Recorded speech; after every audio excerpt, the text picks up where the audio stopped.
Okay. Everyone's in the client, right? Yeah. Alright, so... Last we left off, the Wayward Wanderers were still waiting out time before their big arena match. The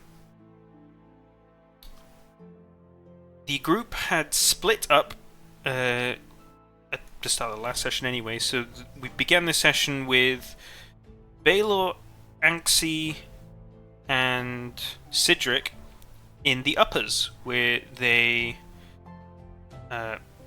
started within the Gentle Repose. Anxi had a conversation with an Genasi, the one that you had met leaving Immaculation, the magic store. I don't think you ended up getting a name off of them, did you? Who? The Genasi you spoke to. No, I didn't ask him for his name. Okay. You did ask him to be a part of your group, which he said he was... well, was certainly open to the idea of, at least, and said he would speak to you after learning of where you're staying. And they were also somewhat evasive with a lot of their answers to you. But also at the same time sort of like quite braggadocious. Something didn't quite add up. Just before you guys headed back down, Anxi went and spoke to your new best friend, Tranth, whom she asked if he had seen a specific symbol, to which Tranth's response was worried and, again, evasive. Upon gently calling him out on said lie, Dranth more or less shut down and just watched Anxi walk away. As your group moved back down, Cedric and Baylor went and chatted to the Masons, where they found out where Path lived, and the three of you went and took a visit to see Path, a half-orc Mason who had just recently and rather abruptly retired from the Masons Guild. Sid decided it was time to put on his big boy hat and said, "You leave this to me, guys." And he had a one-on-one conversation with Path, where, after getting to know him incredibly quickly and incredibly well, and rolling a pretty good persuasion check, Path confessed to his fellow half-orc that he indeed was not the Grand Mason that everyone thought him to be, and that next to all his skill came from a staff that he had, and that he had stolen off a travelling merchant many years prior. It was a staff that could allow him to shape stone into literally whatever his mind could conjure, earning him the position of such a grand and esteemed mason within his Mason's Guild.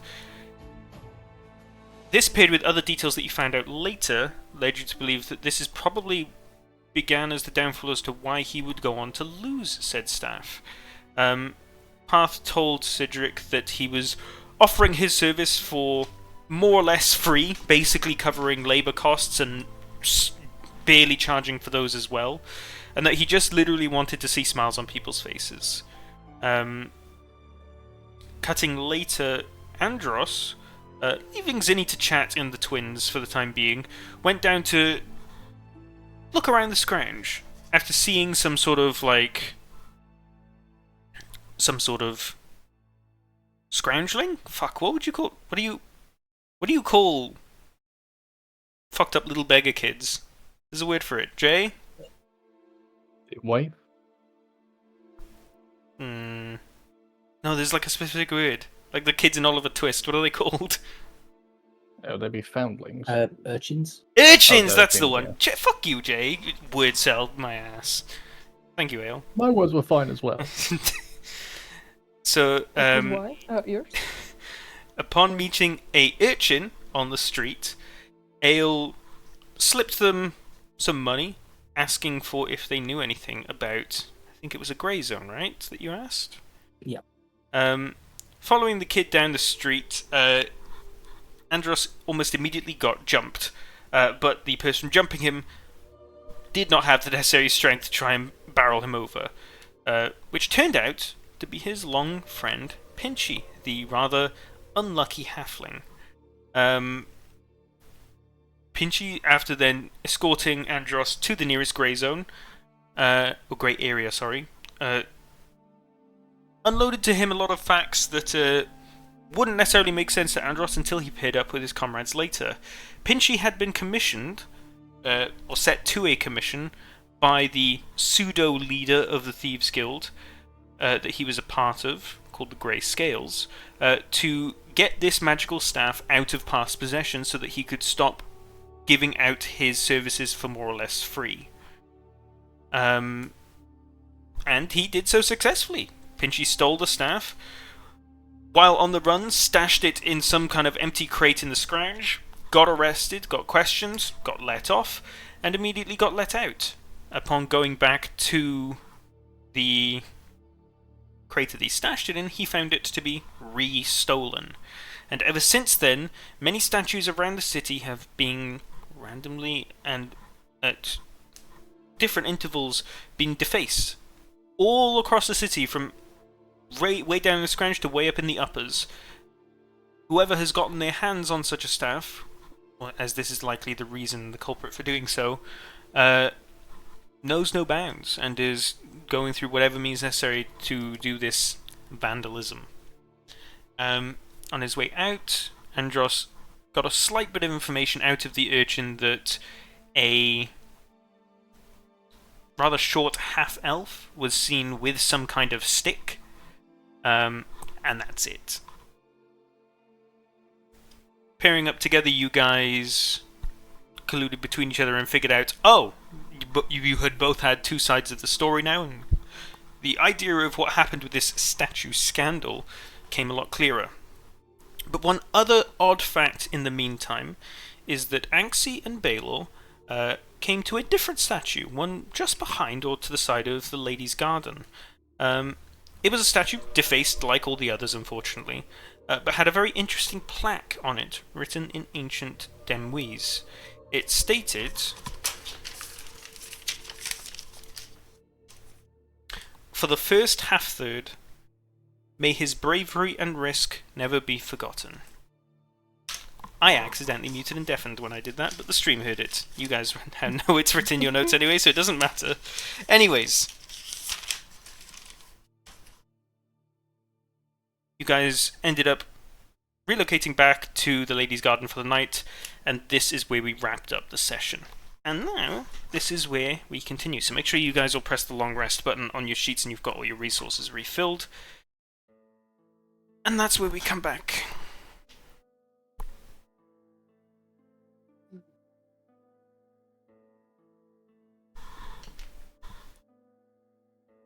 So, as I wake up in the morning, the first thing I'm going to do is open my window and see if I can spot any birds I can use. There are always a couple of birds floating around the sky, whether they're just your average pigeon rat things, or just some other ones flying a bit higher and gliding above. Alright. I'm going to call down a bird and cast animal message. Roll me an animal handling check.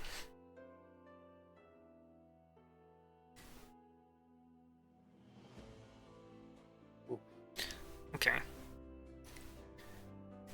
A natural one doesn't necessarily always mean that it is a fail, but it does take you a long, long time. As the rest of you wake up and see that Balor, up early more than the rest of you, has just sticking his head out the window and is cooing and shouting and making weird noises at the sky. I imagine you kind of just leave him to his business, but after a couple of hours of just watching him do this weird whatever he's doing, a bird eventually flies down and lands on your finger. Okay, I'm going to cast Animal Messenger. I'll describe Faustina to the bird and where to find her. Mm-hmm. And the message will be, "Hi Faustina, we've moved to Rel Hathford. Did not get previous replies. Meeting with leadership regarding Dewey's deforestation. Will update soon." Okay. Can you send that as a message to me on Discord so that I have it to hand? I will be. and the bird, a little bit of green wispy magic flies around the bird before the bird sort of like gets a sudden look of realization, cocks its head, and flies off into the distance.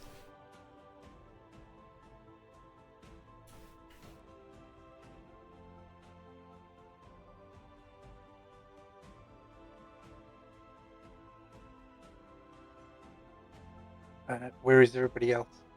In the room, or I imagine they're I'm probably still in just my in the room. room. Yeah, just so that you know, Shift, just for future reference, because this could come in handy with or be relevant when you're doing the message spells.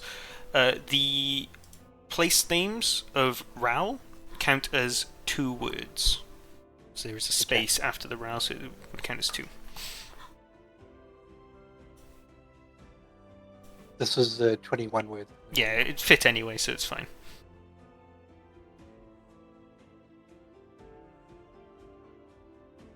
The morning is yours. What should you guys like to do with it?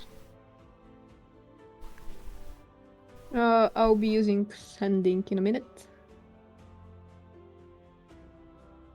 Oh, and where would you like to be using that sending?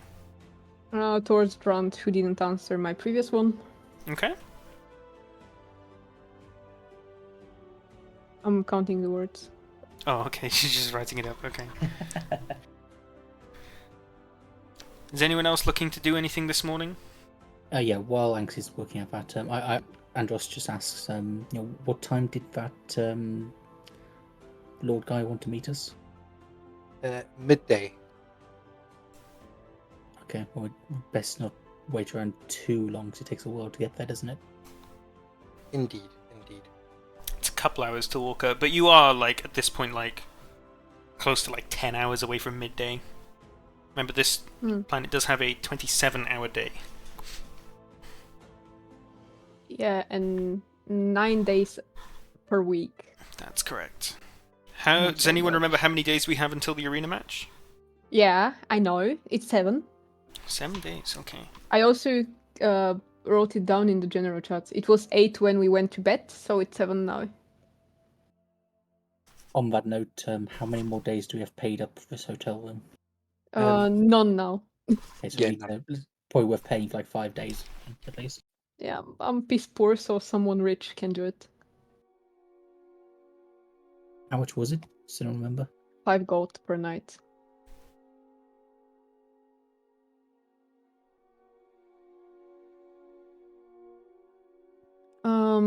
Okay, I counted the words, it's 24.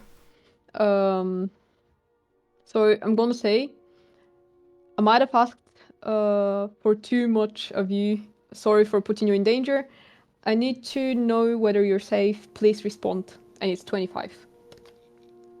Okay. Ping that to me in Discord again, just so I can Right, yeah. just doubly make sure of everything. But you cast sending, and you feel the spell poof, project and leave your body, and send it out into the ether. Just gonna wait till I get this so I can double make sure and read it back. Dude, I keep picking up and putting down this pen. I'm so fidgety. Okay, well, I agreed to. I'll pay for 5 days hotel stay. That's 25 gold. Yeah, it was 5 gold each, so it's minus 25, okay. I'll just make a point of like putting that aside, and I'll pay it as we leave. Okay. The only other thing I do as well is I just refill my shoes with 10 platinum. Okay. So, Anxie, as you send this message out, Yeah. you feel the message go out, and you feel that the message hits some kind of impenetrable wall. You can't tell what, but you Come know that on. the sending spell did not make connection with whatever it was trying to connect with. Lovely. Sorry. Andros, as you are on your way back up to the room after having paid down at the front desk, you see a person slowly pacing in front of your door. They are a tall, Genasi, greyish, bluish hued skin that you do not recognize at all. I just walk up to him and ask, can I help you with anything? Oh, hey, you're one of the group, right? Who's asking? Oh, one of your friends asked me to come down and see you guys at some point because you may need an extra man at the arena. I was coming to just talk it out maybe a little bit. Okay, 1 second. I'll check with them. Yeah, sure. I squeeze past him and go through the door. He steps back and lightly bows at you as you enter your room. And as I enter our area, I just shout, is anyone expecting a Era Genasi? Yes, I told you. And I'm simply following him. Oh, did you? Okay, well, he's here to see you. Great. I open the door to let him in. He enters, gives a big gracious bow. It's nice to meet you all, finally, each and every one of you. Hello, I was told to come and potentially see you. Yes, of course. Happy to see you here. Do you mind telling us your name, since I forgot to ask? Oh, yeah. Well, I mean, funny you mention that. Even if you asked me at the time, I wouldn't have told you. That's fair. In fact, for all intents and purposes, it's probably best that we start off on the right foot and I show you what I actually look like. On account of me not wanting to draw too much attention outside. Right.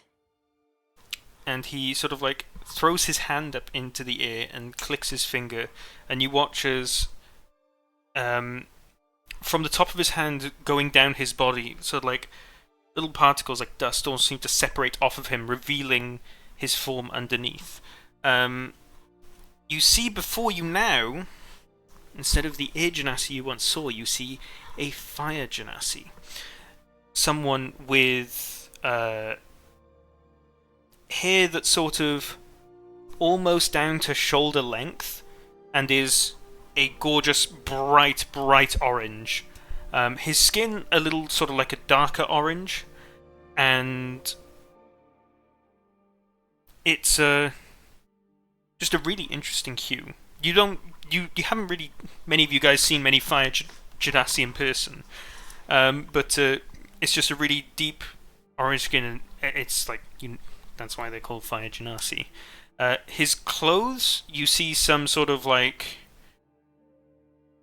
over jacket that's sort of like a dark urban red, or auburn red, sorry. That's looks like it resembles something like leather and has some sort of undershirt underneath.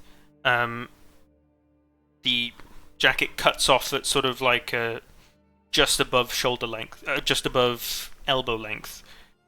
He's got some longish flowing trousers, but seems to be in some very, very nice attire. And as his form sheds and you can see him more properly, he bows to you again and says, "Hi, my name is Carnelian Brightburn." And he looks at you and gives you a sort of a smirky sort of "It's me." Can I investigate him to see if that's not just another illusion? Is it, can I see if that's another disguise? Is that an Arcana check or something? Investigation? Against Disguise Self, the spell, or Alter Self, the bigger vision, I believe it is an intelligence check. Can I do that as well? Yeah, sure. Oh, that would be the basic intelligence box then. Yeah.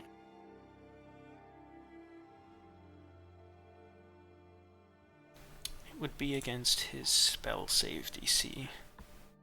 Okay.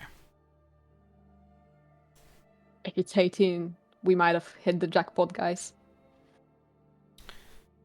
Ale, as you take a look over, and you as well, Anxie, you feel relatively confident that this indeed is their true form and there is no longer any magic outside of the innate magic of the Fire Genasi. And this does seem to be true to form, what they are and what they look like. Okay, I just say, yeah, a bit overly dramatic, but yeah, doesn't seem to be disguised anymore. Is him. Do you hear me? Yeah. Oh, lovely. You know, Veli was not lying when he described you. Oh, You are Valley, that old immaculate. guy. Thank you. Stop it, please. Go on, but Well, not nice too to much. meet you. I'm Axie. It's nice. You guys are the Wayward Wanderers, right? Yeah. Tell you what, that banner doesn't do any of your visitors justice. The banner You can doesn't never be have sure. names, though, so who are the rest of you, if you don't mind me asking? I'm Balo. Hello, nice to meet you. Nice to meet you. I'm Zinni. Zinni. Lovely to meet you, Zinni. Who's the big guy? Me? Biggest guy around. I look around. Oh yeah, guess so. My name is Sid. Sid, lovely to meet you, my man. And he walks up to you and goes in for a big handshake. Can I roll strength? Are you trying to hurt him again? Look, he just really hates bards, okay? Can I see that happening? You do, sure, but I don't know if you're going to be able to act quick enough to stop it. Sure, if you're attempting to be very Like- yeah, 11? Okay, that's a... Okay. Roll me a d4 Oh lord. of damage. Oh man. Again? 2 damage? Okay. Forgot I have a character sheet for this guy now. So I can actually take stuff off from somewhere. As you do like a sort of like forearm shake, and as you grab his forearm, you feel his hand clench closer to yours as he sort of like cripples, but you see that his face maintains a perfect and immaculate poker face. Either that he is not phased at all by this, or is that he's just so good at keeping calm in this kind of situation. Do I trust this calmness? Roll me an insight check. I'd love to.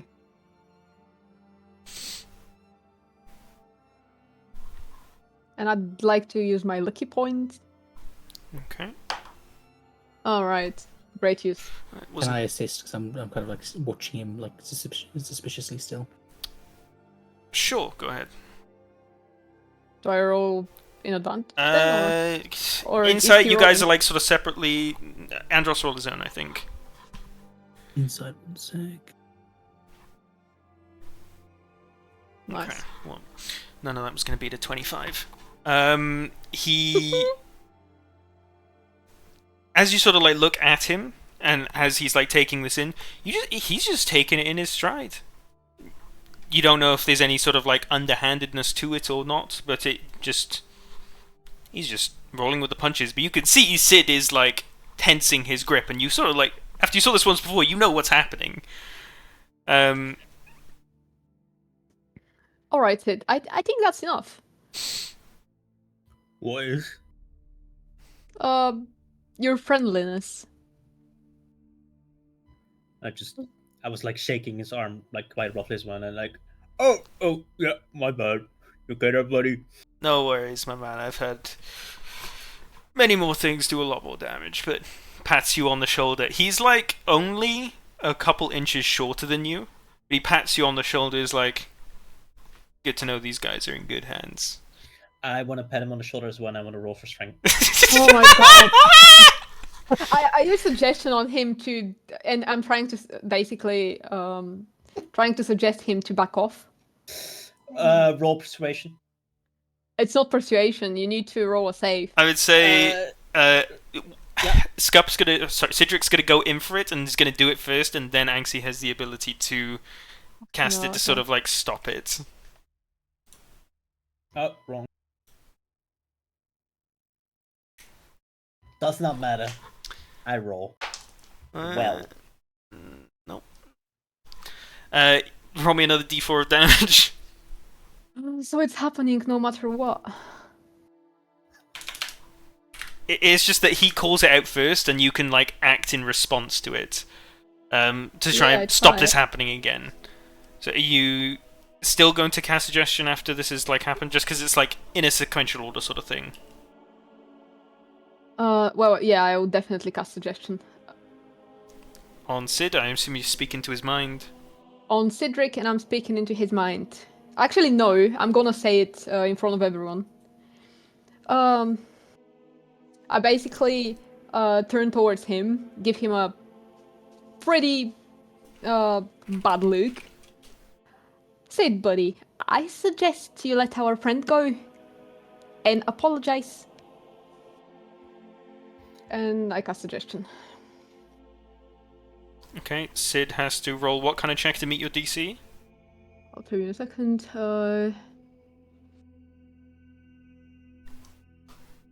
Not great.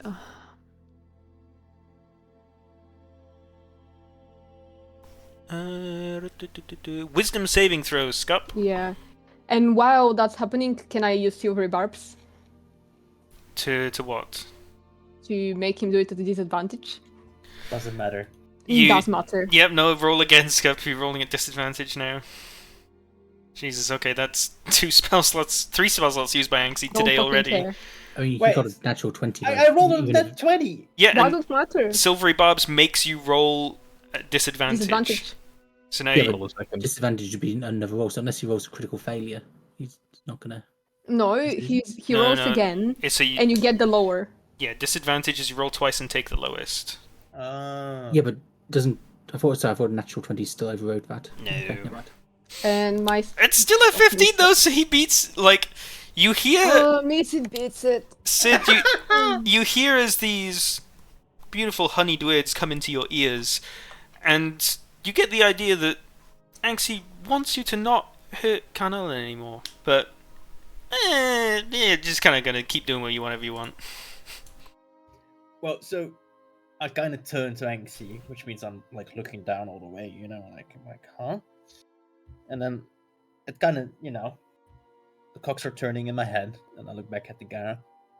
Him? I never heard him. You look fine, look at him. You're smiling and all. You okay? You're fine, right? Of course, man, I'm doing good. See, Anxie, jeez, man, lighten up a bit. This is just how men treat each other. I think, I mean, I don't know that many people actually, but... I use telepathic speech on Cedric. Sid, back the fuck off. I'm getting really angry with you now. I straighten up, my eyes are wide open, and I'm like freaking out a little bit. My eyes are shifting, and I slowly walk backwards. Okay. I smirk after that. Carnellen keeps a calm expression this entire time, looks over to Andros and says, last but not least though, I didn't catch your name, friend. Yeah, name's Andros. And if you don't mind, if you're wanting to join us for Reno, you know, what is it you do? How can you help us? A wandering bard. Some say world famous. I think they're playing a little. I just sort of, travel around the world, do whatever I want, living a free life,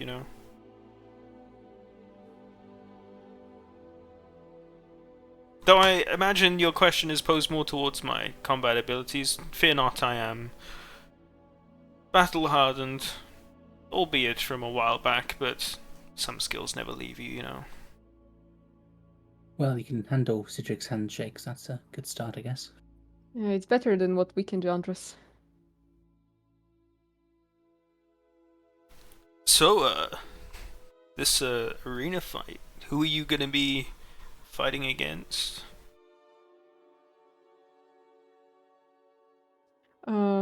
Another adventuring party. The troubadours.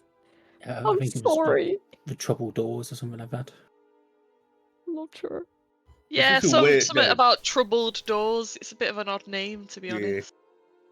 Yeah, they seem to be, named after musicians, but the only their leader, what I assume he is actually a bard. Oh, he's a bard as well. Do you know what his name was? Nathaniel. You know him? Hmm. I just conjure up a quick minor illusion, just showing him what he looks like. It's gonna be no idea who that is. Sorry. Trust it. Hmm? Do I trust it? Insight. Right. Doesn't beat a 25. Fuck, As you sort of like try to like, seem somewhat truthful. It's like hard to read. You feel like you have an Yeah. inclination to believe him, but it's not really based in anything. Oh, we do also know one other member of his party as well, and I just changed the illusion to show the guy he was eating with. And he was eating with. Never seen them either. Sorry, I've not been in the city for too long. Yeah, I just sort of like tour around the place, get a concert whenever I feel like it. Oh, so what happened with your concert? Oh, I've not gone to ask them about it yet, though. But come Doesn't to think of mean- it, would you guys like to attend? Of course we would, right, guys? Yeah, sounds interesting. I've never been to a concert. Yeah, just putting on a couple songs, little performance, something to wow all the people in the crowd. But yeah, I mean, if you want, we can just go and schedule it now if you fancied. Just a quick stop at the theatre. Ask them to block out like a couple days time or something. That wouldn't, make it impossible for you to participate in the arena with us. Yeah, no, I mean my schedule's amenable. They'll Lovely. put me in whenever I ask, so it's fine. It's Can we good get a for- sample of your music, please? Oh, I wouldn't want to spoil it before, the big grand reveal. Listen, when you come to my show, it's a thing of magic. And How do I know if I'm going to enjoy it? Everybody enjoys it, trust me. So, if you, Anxie, I think he's hitting on me. All right.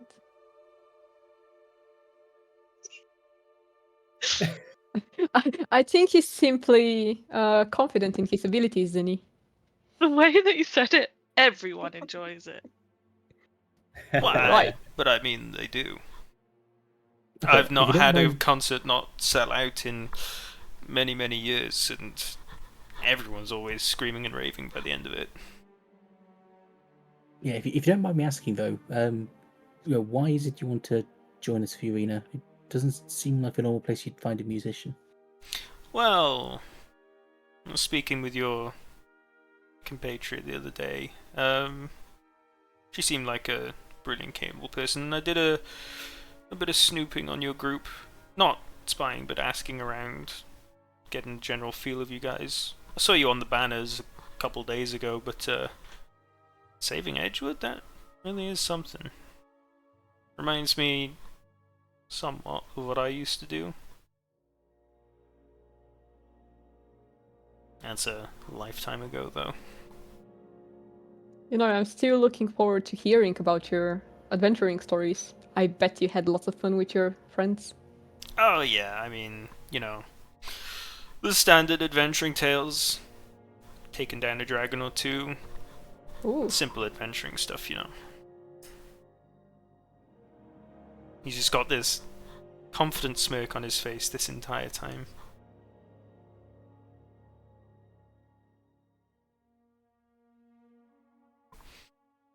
feel like we would benefit greatly with you in our party.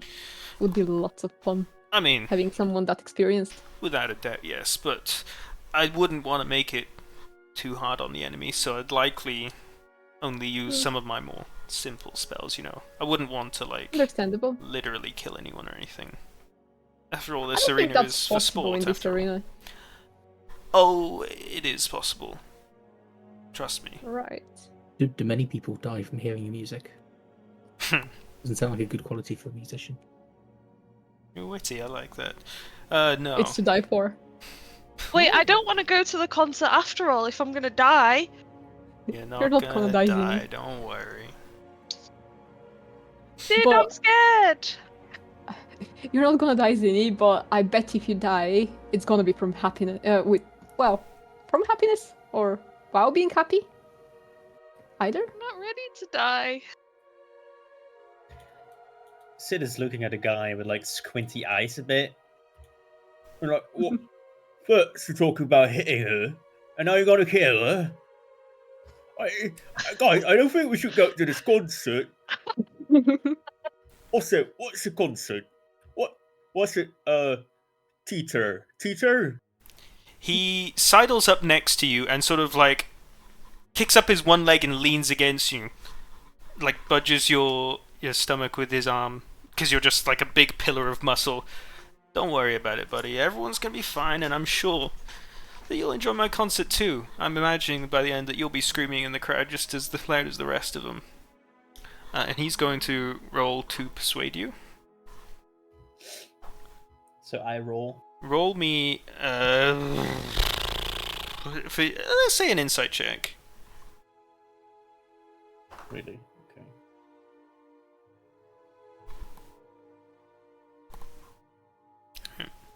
It's good, but it doesn't beat a 29.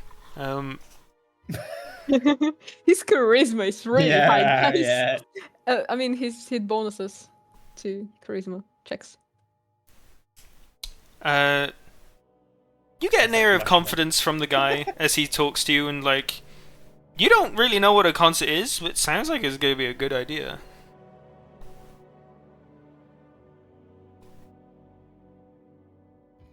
Okay. I'm kind of just nodding at the guy, I guess. Yeah. All right.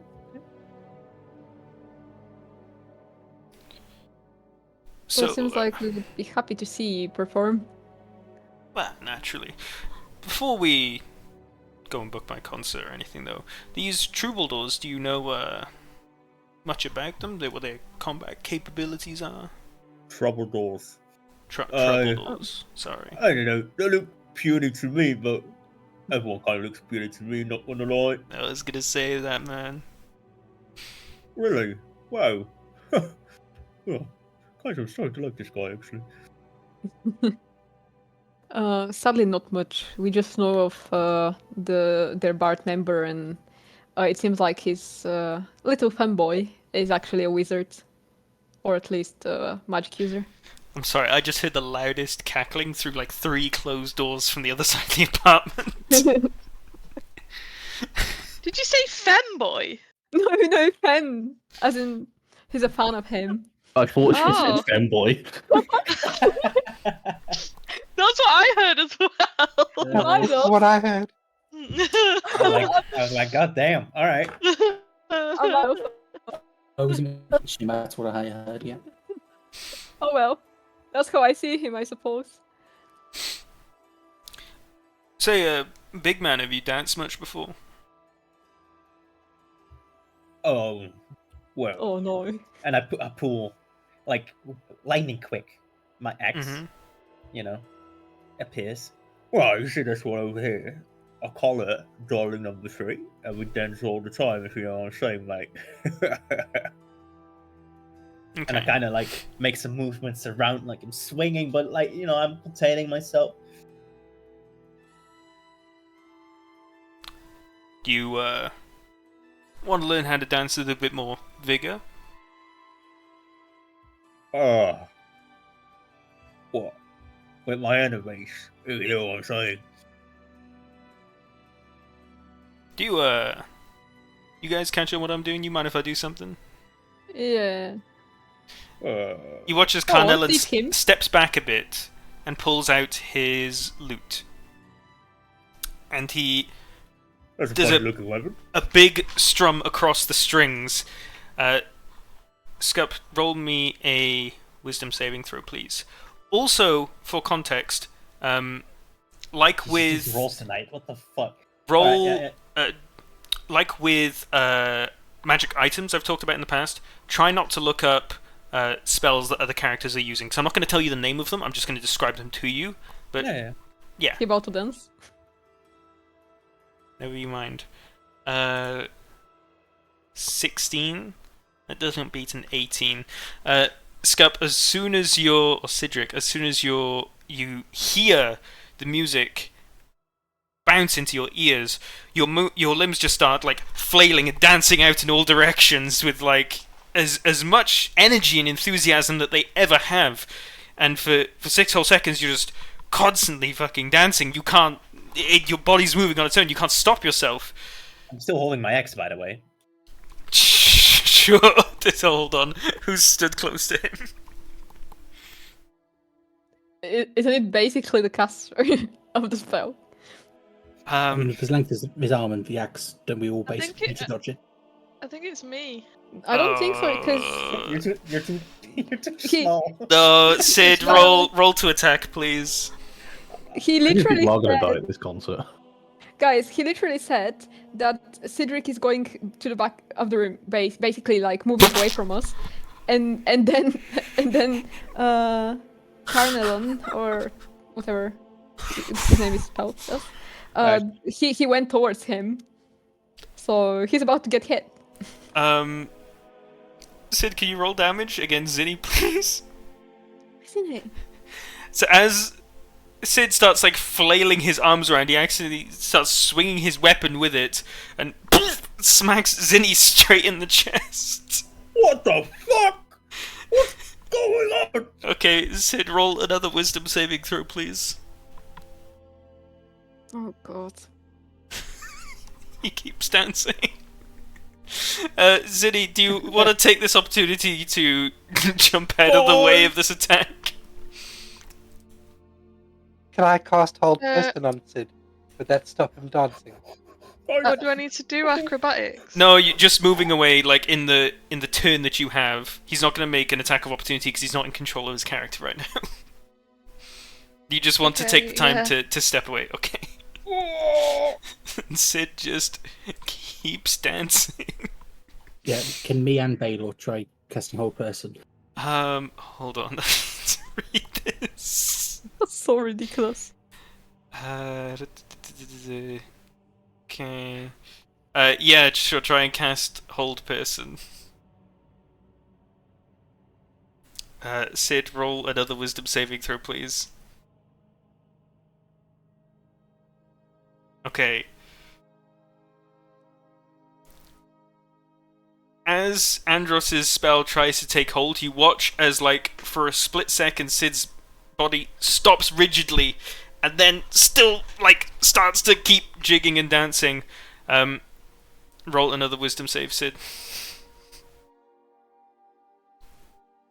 Guys, I can't stop moving. At one point, as you start to, like, pirouette, the spell finally fades from you, and you sort of, like, spin and pirouette to the ground onto your knees. Ooh. What the bloody fuck was that? Sorry about that. Zinni, 1 second, and he's going to play another a more pleasant sounding tune from his lute. And where is it? Bam. You heal 12 points of HP, so you're back to full health, Zinni. Oh, you didn't even tell me how much I took. You just said I got hit in the chest. Oh yeah, Oh, it was written in the plus chat 10 damage, but it's all good. You're all healed back to full now anyway. okay. You're healthy again. the wound and bleeding that you had sort of like stitches back up, but you still just got like a bit of a dried blood stain on some of your clothes. Can I pick up Zinni to inspect if she is okay? Yeah, Like, go. I'm quite frantic, right? Like I just want to pick her up and be like like turn her around and just look up and over her everywhere, just like, are you okay? I'm so Imagine this sorry. big green man walk up to this tiny gnome, grab her by the arms, Just and Yeah. just pick her up Yeah, yeah. and look at her like. Below you, above you, turning you behind around. While Cedric's inspecting Zinni, I just say, can we be careful next time? I don't want to lose the deposit on this hotel room via bloodstains. Carnelian casts prestidigitation to take away the dried blood from... I did as well. Okay. Yeah. And he just... sorry, I did not see that he had his weapon on him, or didn't realise what would happen. My bad. But I think we covered everything up. Sorry about that. It's alright. Sid, you are magnificent. I didn't know you can move like that. I fucking hate dancing. Never again. And you, sir, Yeah? keep that weird-looking weapon away from me, or you'll meet darling number 3 real up close. And I walk out. I walk out the room. You hear from behind you him simply playing the lute. As you just storm out the room. Oh god. I like him. Me too. I don't. So you guys want breakfast? I mean, yeah, he can be quite useful even if Cedric doesn't kill him before then. I think we can prevent that. And he seems capable. I don't think Sid will be able to kill him, to be fair. You need to keep in mind that he's a higher level than us guys. He slides up Don't close let- to don't you, let Cedric Anxie. hit him, say that. Is the big guy gonna be okay? It's going to be fine. He forgets easily. Don't you worry. Alright, cool. I didn't want to... While you guys are saying that outside, you're like, and He's maybe raging. and maybe some shit being thrown around. He just like... You're just smacking like the walls with the pummel of your leg. Yeah, if there's like a plant pot or like a bench I can like flip over, you know. Things like I used telepathic speech on Sid. You can't see me. How I'm can I out. not see you? I'm outside. I'm out of the room. Oh, okay. You can just pop your head out and look at him. Yeah, I can do that, you know. So I will follow him slightly. I'll use telepathic speech on him. Cedric, stop ruining the building. They're going to throw us off. Throw us out. Ugh. Please, calm down. I throw my fist up in the air and they're just shaking, you know, and okay. I turn towards the rest. He's alright, guys. We can go eat. Yeah, let's get some breakfast. Cool. Breakfast then, if you don't mind, over to the theatre? Sounds good. Nice. Alright. You guys go down into the tavern, have a breakfast consisting of literally whatever you want. You are in the penthouse suite after all, and basically anything you could ask for, you just say, and either it gets magically created or cooked up by scratch by whatever ingredients the people have available. I'm very aggressive with my food. He's sat at the table with you. Are you like staring him down across the table? No. Because he does, like, you know, Sid is stupid and aggressive, but he knows he has that loot on him. And he really, really fucking hated dancing. So he's just, like, looking at him sometimes very quickly, but meantime just staring straight in front of just the wall. And just, no matter what his fork picks up, he shoves it in his mouth. It's not even looking what he's picking up.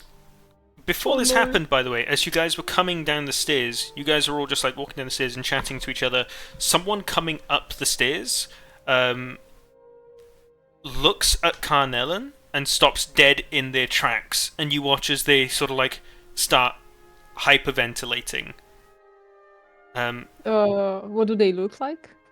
They look like a sort of like young-ish half-elf. You've seen them around the building before. Just generally, they seem to be renting another room somewhere on a different floor, and they're hyperventilating in the middle of the stairwell. Carnellen spots them and quickly, sorry about that, and casts a spell, and similar to what you saw before, sort of dust sort of accumulates around him, and he goes back into that Agenasi form from before. Sorry, I was just practicing my my magic to look like Carnellen. And the girl sort of like just, Jesus! Oh, you really got me there. You need to be careful with that, mister. I damn near had a heart attack. Oh, yeah, sorry about that. And your group continues to walk down the stairs. So about that, I now understand why you don't look like yourself most of the time. Yes, the fans, they're really something. Right. Actually, come to think of it, you guys didn't ask about this. Each of you roll a history check to see if you recognize the name Carnellen Brightburn. Can we do that? I don't give a shit. Was she like hyperventilating because she saw someone that she actually was fangirling over, or was she like scared? Roll me an insight check to tell. Yeah. So first say my insight, roll- and then I'm gonna roll history. Mm-hmm.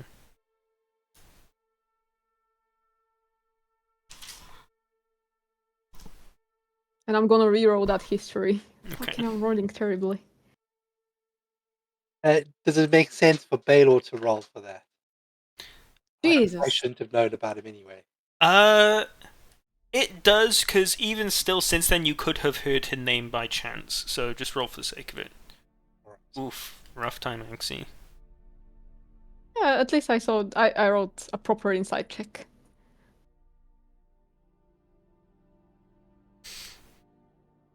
Zinni. You maybe have heard the name before? You've grown up on this island. Like, as you heard it like, there maybe is a chance you heard this, but you are, like, not really confident at all. With your insight check, Anxie, this girl 100% had a sense of realization of who she was looking at, and a sense of such intense excitement that it turned to sort of like fear and worry for like sort of like, oh god, what do I do? What do I do? What do I do? It was 100% a fangirling moment.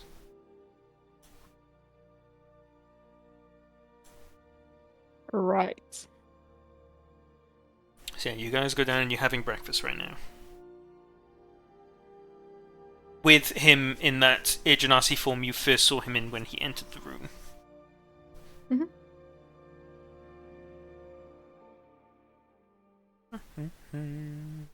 So, Carnellen, are you from the island? Could you just like, not to be rude, could you just like not use that name when we're out in public? Right. What name should you pick? I don't actually know what this guy's name is. I just saw him on the street and I transformed into him. I think Dirk's a pretty good like name to use. Dirk is an amazing name for you, actually. Simple name? Sure. He's gonna roll insight on that. That's a nat 20. It's Sure, yeah. what is he trying to find out by that? Just sort of like the intention at immediately offering a name that sounded very sort of like unique. Even with his nat 20, he just says yes and agrees. He doesn't care about where it's originating from, I suppose. Dirk is it from now on, I guess. Well, while we're out in public. Well, you can obviously pick something else. It's just a name we know and like. It's whatever. What were you saying, Anxie? I asked whether he was from the island. Not originally, no. I've come to this island a couple times. People are nice. Concerts are always great, but they always are wherever I go.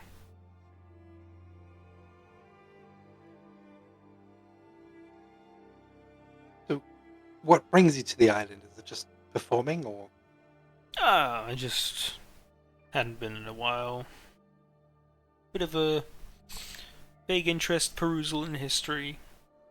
Yeah, this island. Right. I don't know if you are unaware or not, but this island isn't mentioned in like literally any history books at all.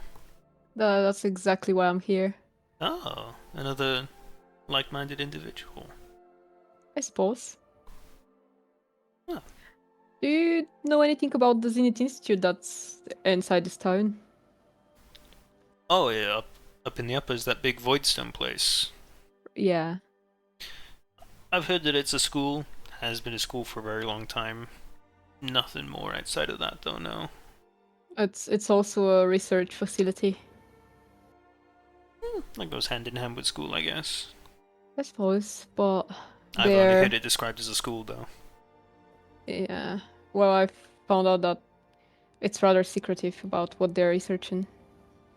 And it's It is driving me also nuts. the site of the biggest warlock massacre for the last 5,000 years. Right, yeah. Ooh. That's a common knowledge, though, apparently. I mean, the Voidstone makes sense then if that's the case. Why is that? Oh, Voidstone is a very rare and somewhat old material that just has the ability to basically completely nullify magic.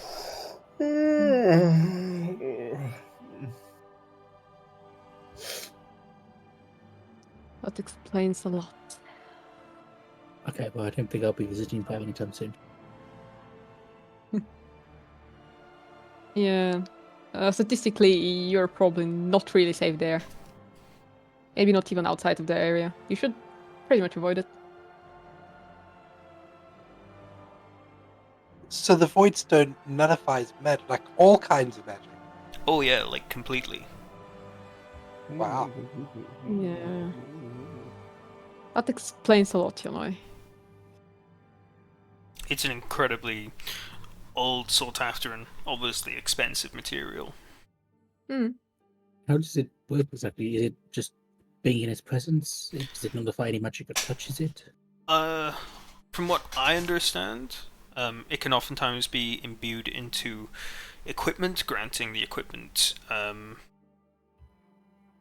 immunity to magical resistances, and oftentimes with like very, very powerful, dangerous artifacts, they'll make a box of Voidstone so that no magic can get in or out of it. Wow, you know so much. Yeah, like not even a teleport, not even a sending spell, anything like that. Just nothing gets in or out. Yeah, I found that the hard way. Oh? Yeah, frustrating. Okay, so note to self: avoid human-sized Voidstone boxes. Yeah, if you hit your face into something, know that you should be careful what spells you send towards that place. Just to be clear, you guys noticed my little taunts at him, right? I did, I do. Okay. Yes, it's I was just ignoring brilliant. it.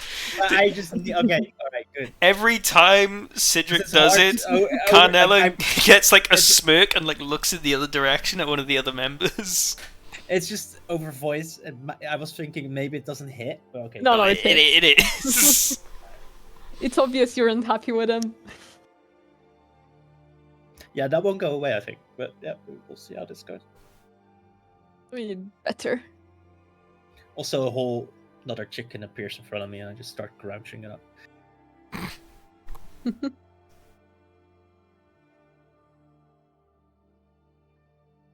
But yeah, that's all I know. Most curious thing for me, though, have you seen the statue at the back of this place? Yeah, we went to it yesterday. Were you able to decipher the little plaque? Yes, I was, however, I mean, happily Baylor was with me and he helped me out with it, but Do there's you still some things I don't know about it. do you know who the first half third is? That's what I was trying to find out yesterday, and I couldn't. Could you please tell us? Well, it turns out nobody knows. Lovely. May his bravery and risk never be forgotten. Sure, bro.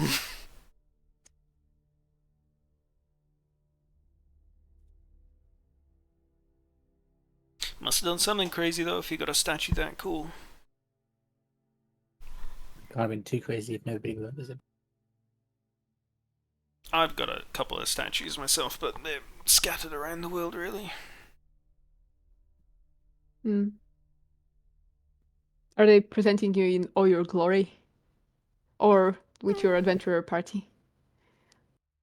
I think one of them's with the party, and then the other one was a memorial after I single-handedly saved a city that was attending my concert.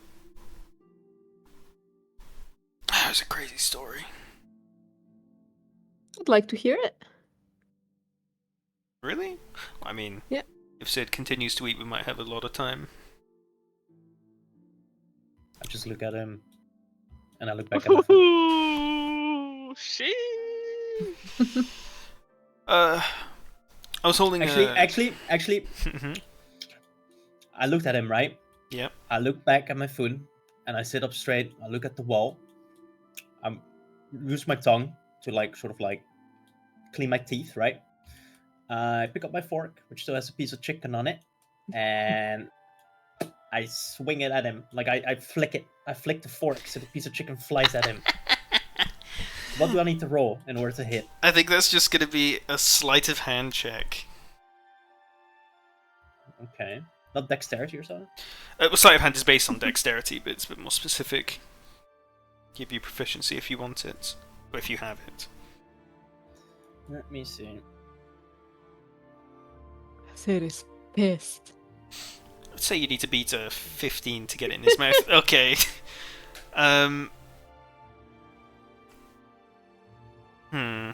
Which one of us is it going to hit instead? No, it's gonna hit Carnellan, but I'm wondering how he would handle this. It just sort of flops and hits his undershirt, and went right in between where his jacket parts, and just sort of stains him, his clothes. Oh, hey Sid, you missed this, and he flicks it back to you. Does it hit me? He needs to roll. The piece of chicken lands straight in your mouth. Oh my god. And he casts prestidigitation and wipes himself up. I just stare at him for a good 5 seconds, and then I chew the chicken.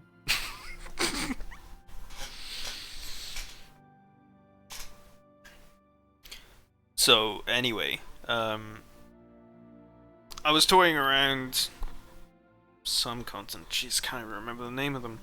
And I was in the city, and basically the entire population of the city came to the theater to watch me.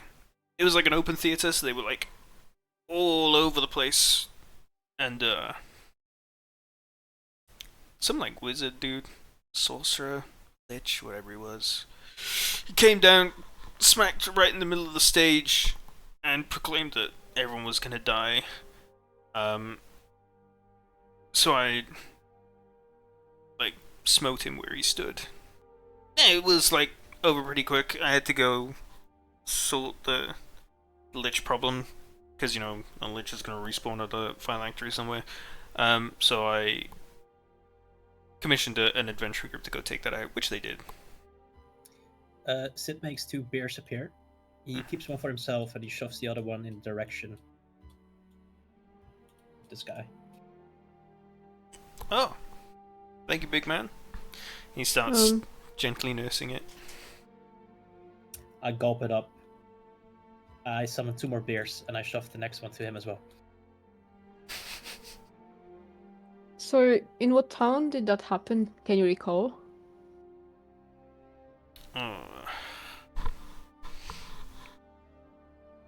Jeez, now you're really pressing my memory. Ah, I'm sorry. No, it's good. I think...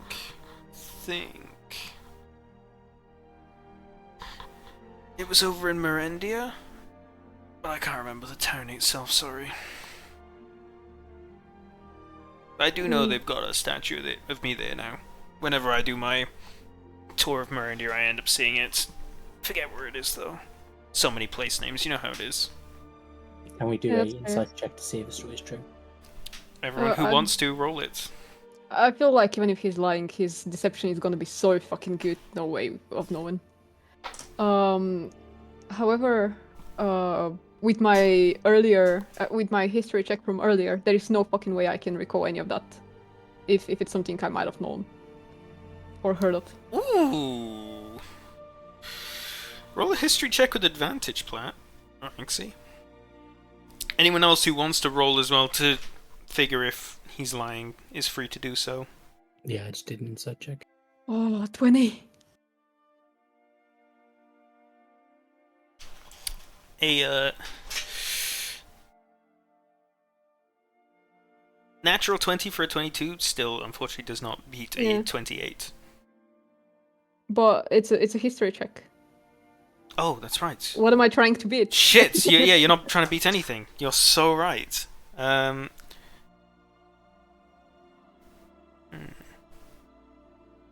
You had a lot of history books at your master's place, and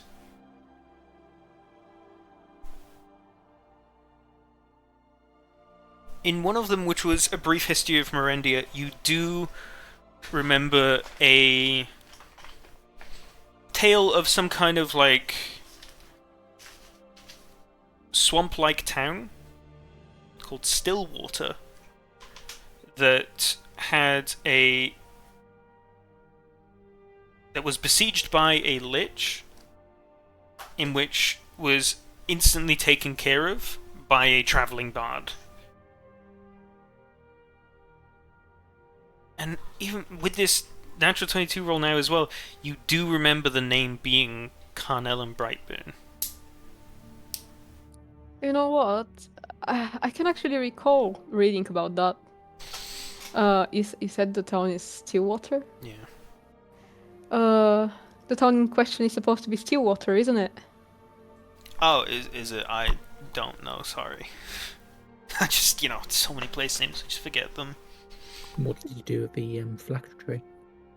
That's adventuring work. Wasn't for me to deal with. It's for a different time. I used my money from the concert to commission an adventurers group to go and take care of it, which they did.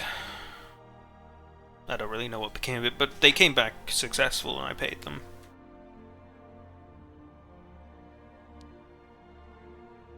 Not every day you meet a historical figure. Interesting. Well, not every figure makes it into the history books. And he gives you a wink. I smile awkwardly. I keep drinking my beer angrily. As you finish that beer, he slides the fresh one you slid to him back to you, says, "Seems like you're not done drinking yet, pal. You could do one of these." I don't say anything, but I grab the beer. I mean, in his own way, I think he's challenging you to a drinking match. I kind of get that, but With yourself. That's what happened, and in Sid's mind right now, it's 1-1. Like, he won the duel of flicking food, I won the duel of beer. And I'm thinking, pussy. But I'm not saying anything. It's just I know, like, but my it's little just, it's internal- hilarious. Okay. Oh, it's amazing. So, if you guys are done here, do you want to make your way over to the theatre real quick? Sounds good. Just a question. The theater is after the cartography place. It's like opposite it. Is it? And the cartography place was rather close to us, right? Yes. Let me... Bum, bum, bum. I mean, we can head over, but we need to keep an eye on the time. We do have appointments to make. Yeah. Yeah, it's still We early have, morning like, for 10 all hours. intents and purposes at the moment. Can you ping the theater? And the cartography place? Literally the building opposite it. Really? I misunderstood it. Music place.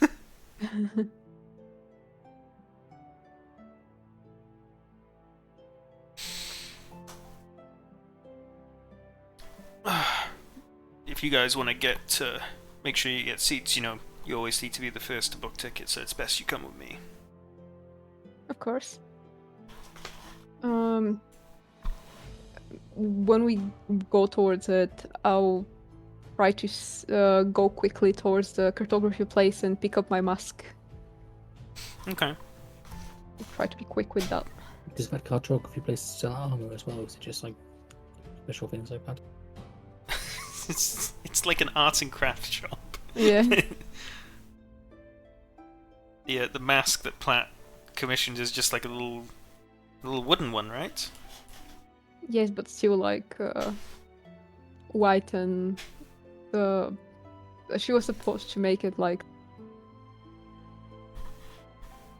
Quite plain, right? So there's like rather plain. no discernible features. There's features, but not like distinct. Like you couldn't tell it was someone. Mhm. Okay. You quick pop in there and grab it before you run out and see the rest of your group waiting at the front doors to the theatre. I put it on immediately after I get it. Alright. Let's go book a venue. And he swings the door open and heads inside. Before you see a big lobby area with a ticket stand. There does seem to be a clerk in there that they're not currently like working, sort of like umming and moving things around. Hey, where's the master of this theater? The youngish-looking guy, human, looks up. Oh, well, the master will just be in the auditorium. You can just go straight in there and speak to him if you got business. Cool, thanks. He starts to head in. Hold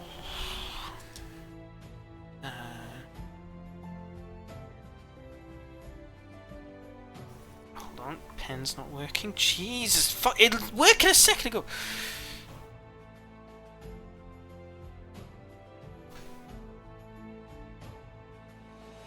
Okay, he pushes open a door and you go into a big auditorium. Big. You see a big, nice stage down the front, rows and rows and rows of seats, VIP seats up in the balcony areas, and you see some sort of like, not necessarily conductor, but sort of like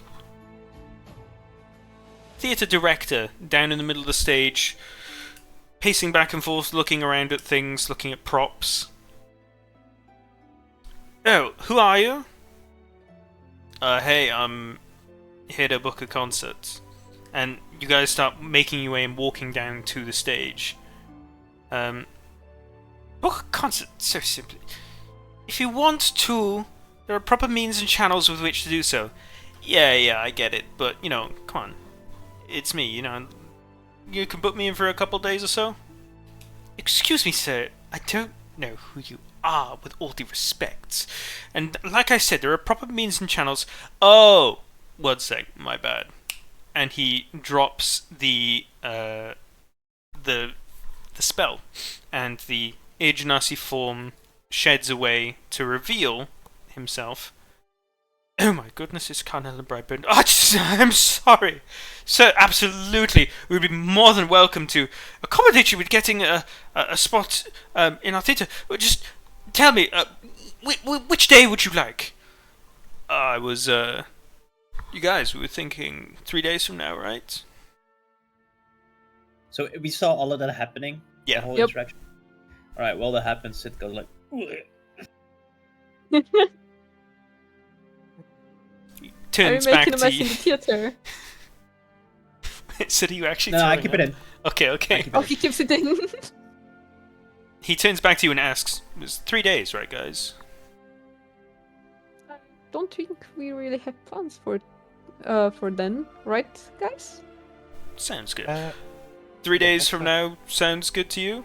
Oh, yes, of course, absolutely. We do have an act scheduled that day, but, everything moves aside for a talent such as yourself. Do you know what kind of concert you'll be doing? Oh, just one of my usuals, Songs, extravagance. I'll take care of the visual effects. You know the deal. Oh, yes, of course, sir. You're very well known. I was just making sure that we've got all the right, amenities and everything. Should you need anything ready for you in the green room? No, don't worry. I'm more than happy with everything. Just give me what you normally got. But one thing I do need, though. Oh, yes, of course, sir. Anything. Like these guys to get VIP seats in one of the big fancy boxes up there. Oh, of course, done, without a second thought. Just go and speak to the clerk at the front desk and tell them that...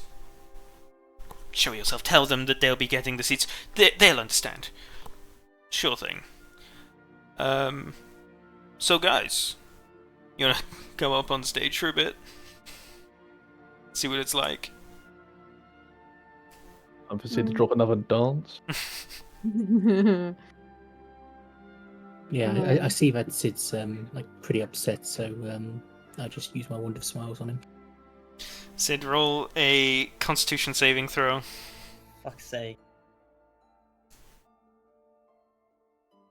Ooh. Ooh, I think that beats your DC, right, Ale? Adros? What's the DC against? It's your spell save DC. Oh, saves DC's 15. Meets it, okay. As he casts the Wand of Smiles and utters the cantation, Smiley Day to you, you feel some sort of magic hit you and just bounce off you, Sid. You're in no mood for this shit. Well, I noticed that it didn't seem to affect him, but I just try and gaslight him into thinking it did. I just say, oh wow, it's just a nice smile. I turn around, so like you could kind of see half of my back facing you, like it hit my back. So while I turn around, you can see my right hand. I turn left side. In my right hand, you can see another tankard of beer, and I just look at you, and the tankard just slowly goes to my head, and I just keep drinking. I turn around again, and I start moving to the stage. I am so tempted into turning into Magdalena. And just fixing his mood by, being like, Cedric, you need to be more polite towards people and stuff like that. But I'm all scared. I mean, if you turn into someone, does that also change the way you smell? I'm not sure. Let me check. Because Cedric would definitely notice that there's a certain lack of a certain perfume. So you guys want to go up on stage, see what it looks like with all the seats in front of you? Yeah. Let's get fucking going, guys. Fucking stage, here we go. Yeah, while we're heading up, I'm just like tapping on the wand, running like, it's this thing work. You guys get up onto the stage and you really see the magnificence of the theatre in general. It's an incredibly nice and ornate looking building. A lot of like wood panels and carvings with different sort of like musical instruments sort of like etched into the wood panels themselves around the room. The VIP seats up at the top give what you can imagine is only just the best view of the entire wide grand stage. Big red curtains drawn behind you for the back curtains, and then open ones for the front curtains to show off the acts. You see that the Master of Ceremonies or whatever his title is, seems to be sort of like off in the distance, sort of like looking at you and sort of like fawning over the whole situation, sort of like excited and giddy to all hell. It's a lot of people that fill these seats. They will be filled, but you'll be up there with the... so you can enjoy it in solitude.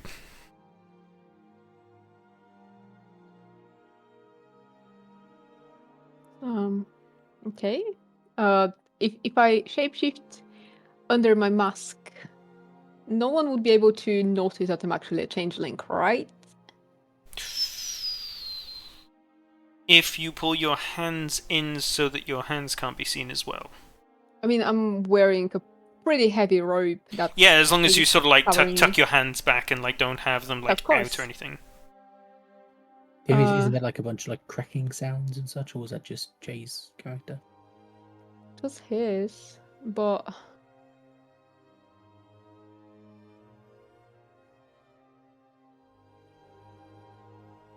I mean, shouldn't be really, noticeable if I do it like that, right? I just do it towards the back, and like if you need to go into like a side room, should be some. It's probably not worth being a smaller Cedric, right? As you guys are like pondering over this or whatever, and Carnell is showing you the entire stage and sort of like giving you sort of like a theatre tour from a perspective that many of you who have been to a theatre wouldn't have seen before. The doors at the top of the auditorium open once more, and a person starts to walk in. Do we recognize him? Jay, can you describe what they see, please? A fairly angry-looking silver-scale dragonborn is striding through the door. I very quickly move myself behind like the curtain. That's fair. Are you kidding me? Uh-oh. Weeks! Weeks I've been asking to get onto this stage. And all it took... this little just got a piekła. Unless anyone speaks Draconic, that just sounded like Polish.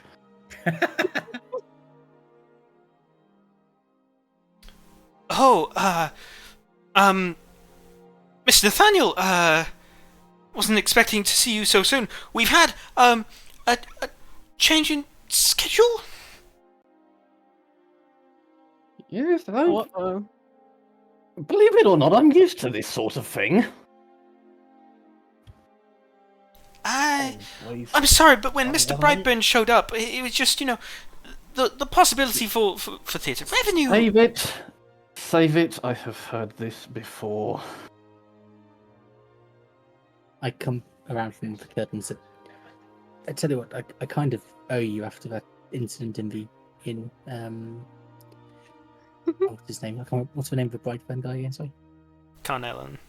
Carnellen. Would you be able to like get him booked in like at some point this week in here? Yeah, for our friend here, Nathaniel. Oh, what Nathaniel, was it?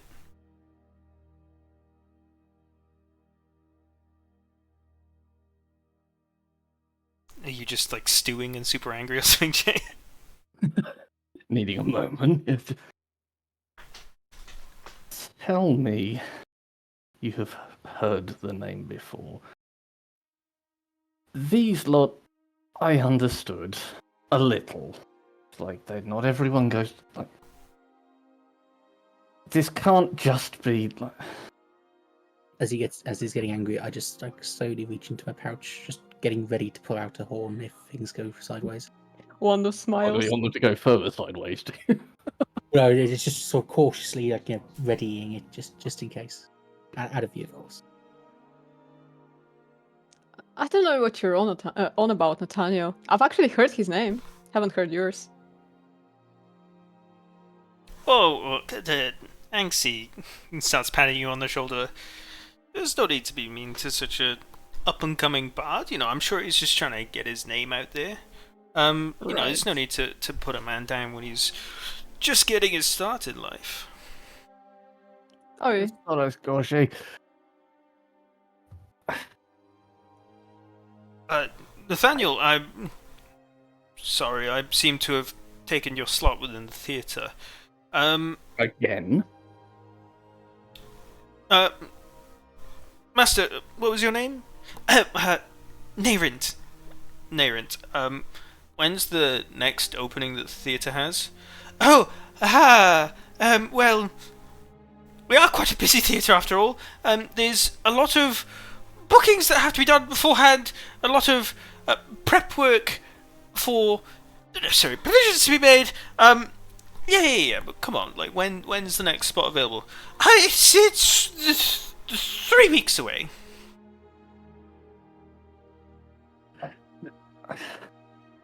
I cannot deal with this right now. And Nathaniel is going to turn around and storm out. Oh. Potrzebuję masażu ramion. I just shrug and like, I tried. I didn't. Canol looks over to Nairint, and Nairint looks back, and Canol just shrugs and says, I don't know, what do you want me to do?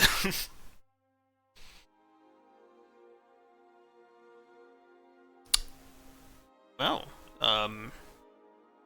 3 days from now then. That went well. Lovely. Yeah, it's gonna be fun. I'm sure it wouldn't take you too long to put the word out. Oh, no, not at all, Mr. Bradford. The seats will be filled probably within the night, I imagine. Ticket sales usually through the roof. You know, we usually get people scrambling through the doors for someone like yourself. But yes, the necessary poster will go up, and I expect that all this should happen. Needless to say, what should we do for your fee? Oh, 35 gold sound good? Of course. Are you sure, Mr. Bradford? We usually expect our performers to take sometimes a bit of a cut. No, it's fine. 35 gold does me just fine till my next concert. I appreciate your patronage and squeezing me in on such short notice with a tight schedule. Not at all, Mr. Bradford. It's genuinely amazing to see you back here once again. My predecessor told me all about your last visit to our humble theatre. Eagerly hoping and waiting that you'd come once more. I didn't think it'd be so soon. Oh yeah, I just love this island, love the people on it. But come on, guys, let's go and leave this man to the busy work I'm sure he's now due to do.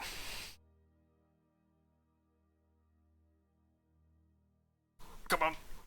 It just like feels a little awkward, starts to hurry you guys along.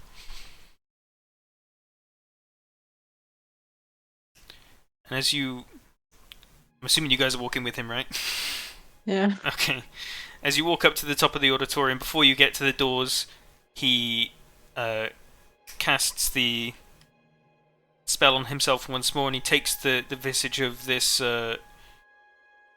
Irjanasi once more. Jay, is Nathaniel going to be around? Nathaniel is gone. Just Aw. straight gone, okay. Yeah. Canal walks up to the front desk. Hey, I just spoke to the master. I'm assuming you heard about the change of schedule already. These lot are meant to all get VIP tickets. I'm sure you can sort that out. Oh, yes! Mr. Random Irjanasi I've never seen before. Of course, let me just...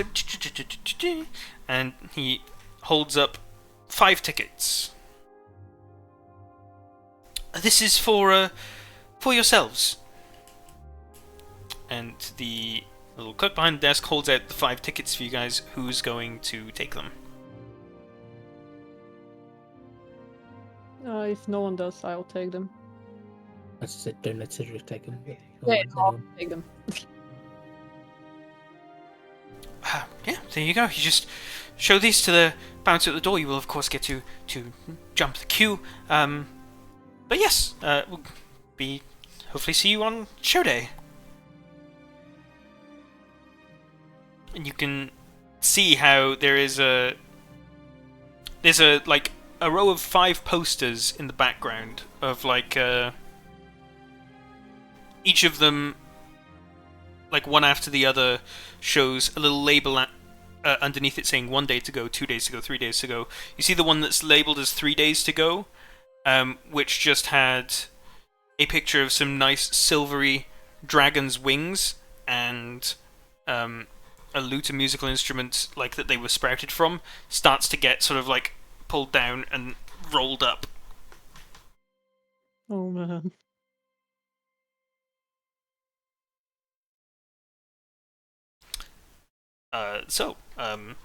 I mean, got your tickets like I promised I would get Feeling them. bad for Nathaniel at this point.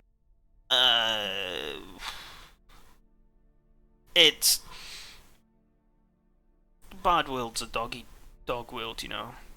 First comes, first served. That's unfortunately just how it is. I mean, technically he was first, so it doesn't always Well. stand true. First, as in first and most important, comes first served. You know how it is. Well, Right, I yeah. guess you don't, but anyways. Well, needless to say, I'll probably maybe meet up with you guys some other time in the meantime, but I can't keep up these spells forever, so I'm gonna peace out for now and I'll catch you around some other time. Sounds lovely. Thank you. Cool. I'll come see you sometime. Anyways, I'll catch you around. And you watch as he sort of like mutters a little incantation beneath him, and you watch as from his feet up he just slowly starts to disappear. And he's gone. Okay, he can teleport, guys. Or go invisible. It's a high fucking level.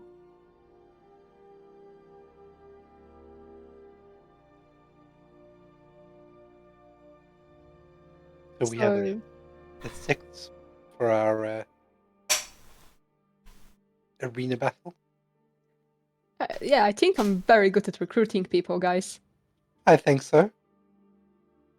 And she's going to Well be very done. disappointed, but I'm sure he'll find something to do. Oh, Pinchy. Yeah, sorry about that. Well, I guess that's another way of, fucking around with Nathaniel. Although I do feel kind of bad.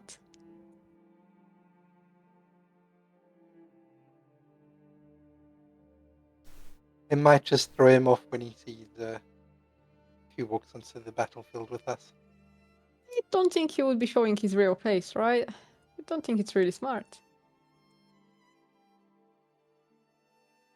Maybe not, but if he's got an opportunity to entertain the crowd, it looks like that's an opportunity he might take. I was going to say, it seems like entirely what a bard would do. Could be. Oh well. But, I mean, at least the good news is that if he does come out on Interview Arena with us, he'll be a good meat shield from Nathaniel. So it's probably safe to say he's probably going to be the one targeted. Possible. Just hide behind him, I guess.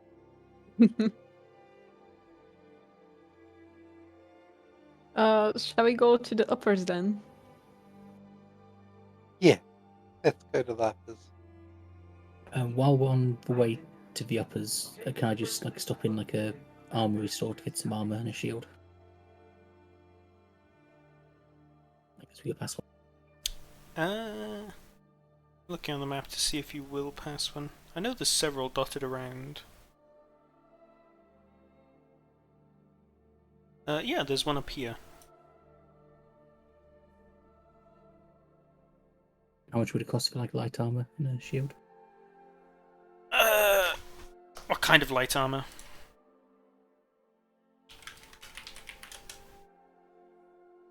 That's a very good question.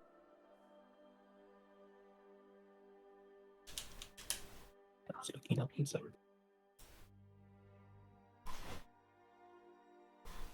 Do they have any studded leather? Studded leather? Yeah, and in fact, this... no. Yeah, studded leather, it'll cost you 45 gold.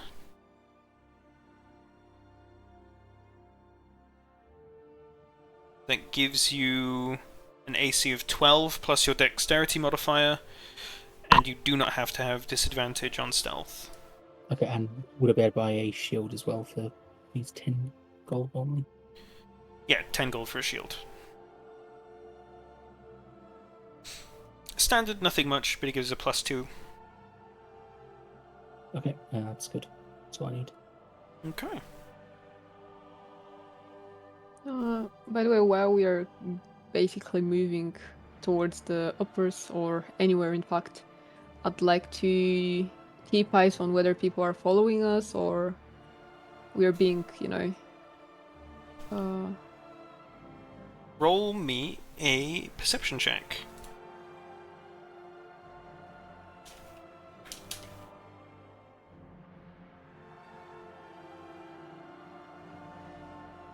eh. Okay, 1 second.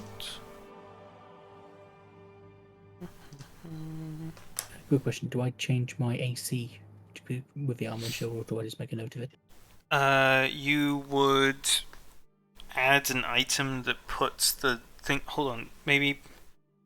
If you go into the encyclopedia thing or whatever it's called, you should be able to find the armor there and just drag it onto your character sheet. Oh, good shout. Okay, thanks. Same for the shield. Oh yeah, because it's just in the item section. That's right.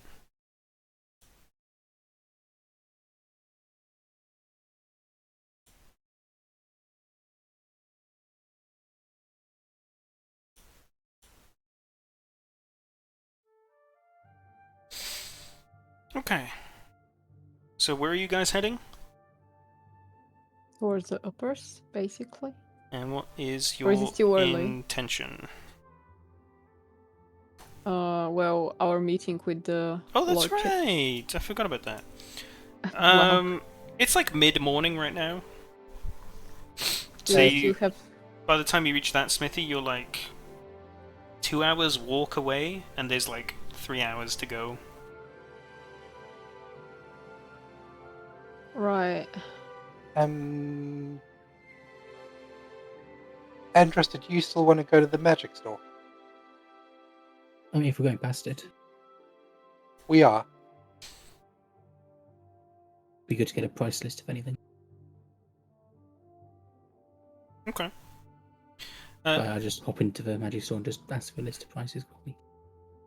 Yeah. Can someone? Actually, I can repaste them. 1 second. This is Immaculation, right? Yes. Bam, bam. Let me take away this one, because Platt bought that one.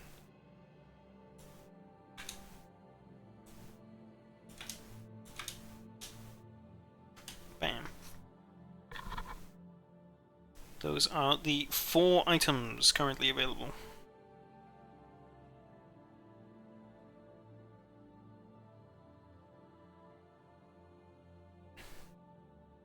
Okay, thanks. Yeah, as you said, very expensive.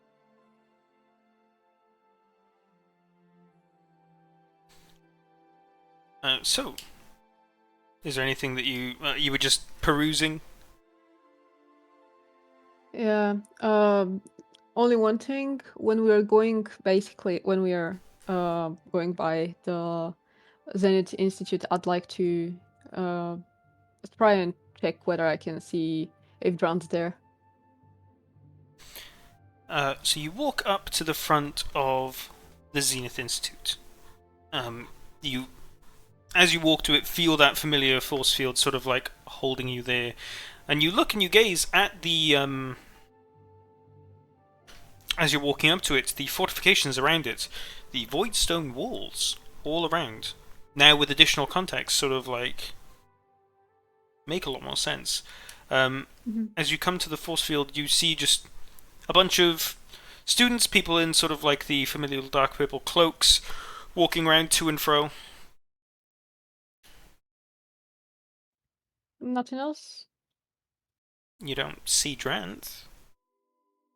Okay, then I'll just pass by. Okay. You guys heading up the stairs then? Yeah, I think so. Alright, well, I'm a little bit weary of the stairs. everyone roll me an athletics check. Oh, Oh, my no. god. And Yeah, this I is use my levitating a levitate. bit.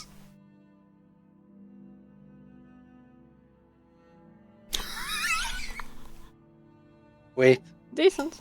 If Baylor, if you want to shift into like an animal, you know, jump on my shoulder or something. I'm gonna use my inspiration to re-roll that. I would say you could give yourself guidance as well if you wanted.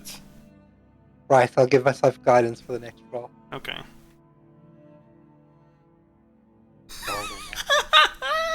Oh no. Oh yeah, Sid can easily carry Zinni. And it's like not even an issue, especially with like his fucking strength as well, sure. Do you pop her on one shoulder or across both shoulders like a little kid? I mean, whatever she wants, right? That's so cute. Sure. Still holding a beer tankard, by the way. While this is all happening. I can also catch Baylor from falling, but the other hand, that's still free. With his 10, and with Zinni's 8 even, actually, before she even hopped on your shoulders, you guys are more or less fine to walk up the stairs. It was a pretty low DC to hit. However, as you guys are walking up, again, it's just a long, grueling climb. There's a lot of stairs, and they're very quite steep. Anxie, Oh. you hear a sudden voice in your head. Hi.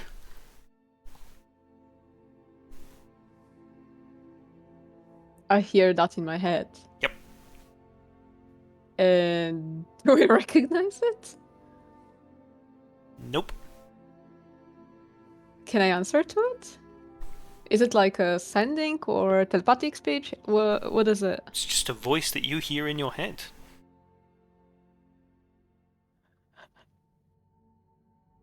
Just a forward anchor, would that ring you got interfere with like receiving sending spells? No. It doesn't let people read my thoughts and basically such things, but can I answer to that voice? Can I like Sure, you could try. You're used to talking into your mind. hello? Who are you? Hi. Me Bork. Who? Me Bork. And who are you, Bork? Bork is orc. What are you doing in here? Don't know. When did you come here? Me just woke up. From sleep? Yep.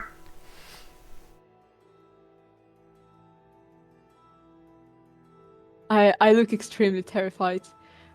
Bork, why are you speaking to me?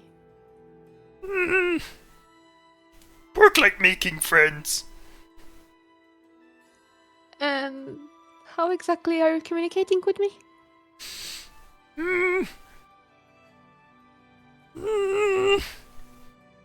Don't know. How you talk to Bork? But I'm simply thinking what I want to answer. Bork talking.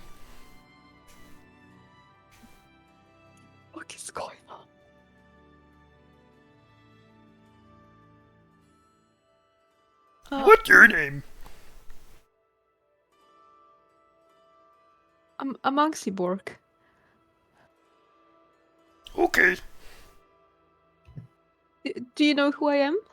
No. Oh man, Am I going insane? I'm Anxi Borg. Hey, that's my name. Are you planning on staying here for a long time, Bork? Mm. Mm. We don't know. Do you know what you are? Bork Except for is Bork? orc. Bork is orc? Bork is orc. Excuse me? He seems to pretty much know who it is, huh? Bork is orc. You see orc before, you have orc friend. Say hi to orc friend for Bork. Do you know him, Bork? Nope. Does he know you? Mm-hmm. Just say hi.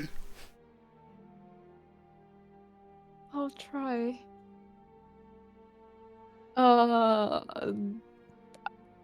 Extremely confused by what's happening. I turn towards Cedric. Sid, Mm-hmm. have you heard of Bork? Hi! Whoa. You don't hear Yeah. any voice, Sid. Oh, okay. Anxie, you just hear this voice in your head. Oh my fucking god. Who's Borg? I don't know. Bork is orc!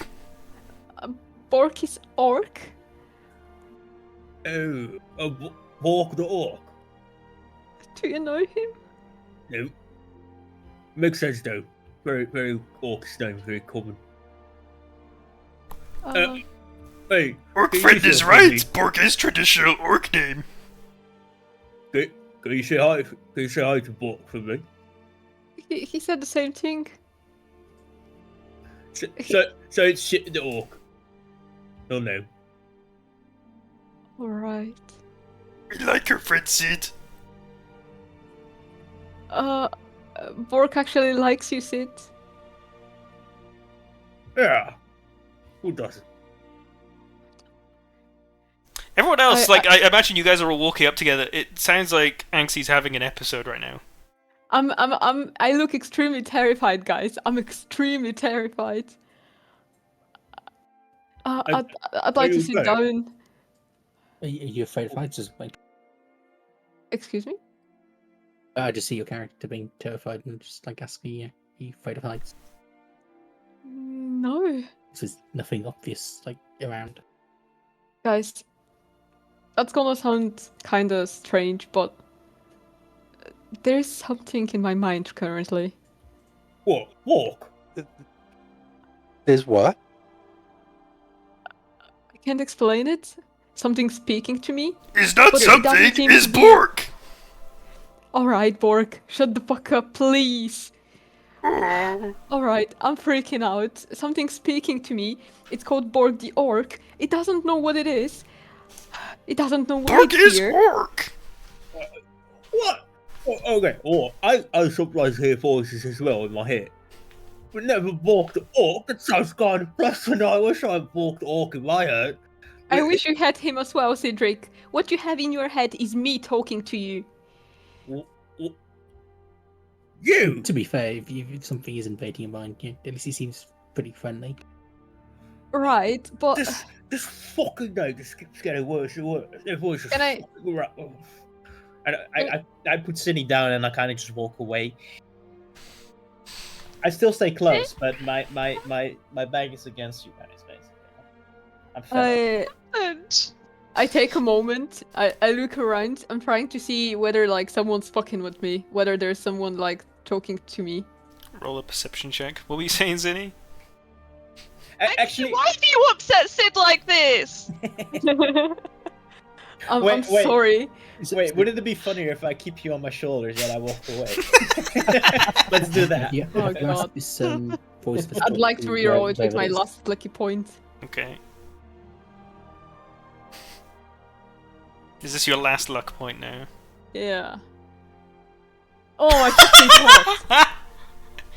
Happens for the second time today.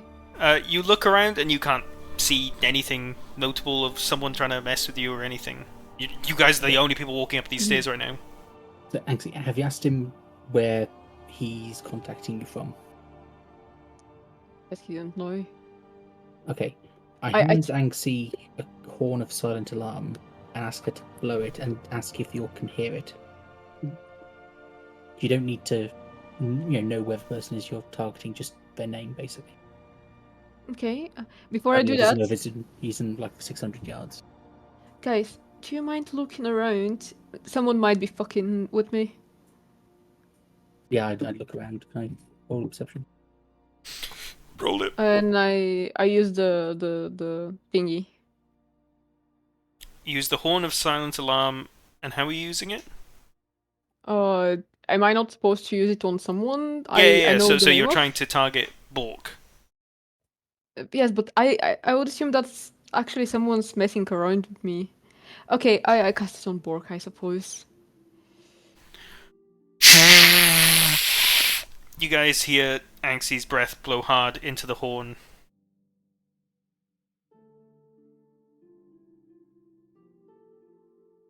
Nothing. Did you ask her if you could hear anything?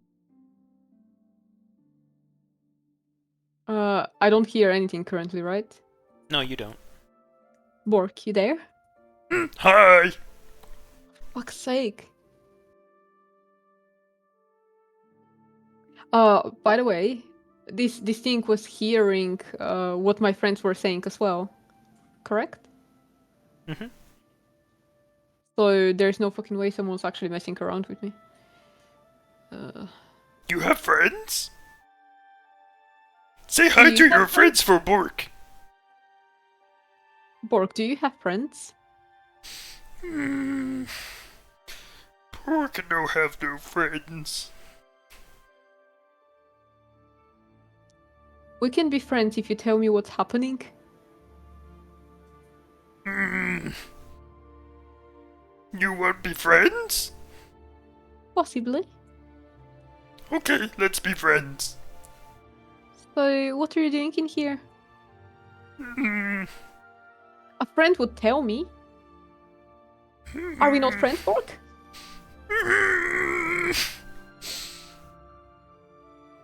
We are walking upstairs. Excuse me? I didn't hear. We are walking upstairs. We are walking upstairs. Yep, big stair. Maybe look around you. I did.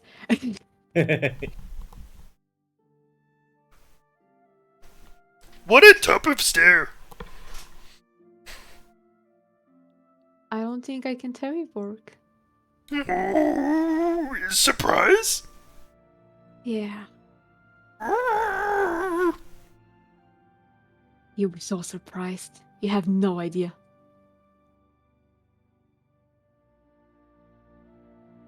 I tried to keep my cool and continue walking while basically trying to ignore it. What are your friends' names? I actually haven't asked them. Oh, ask them. Come on. Hey.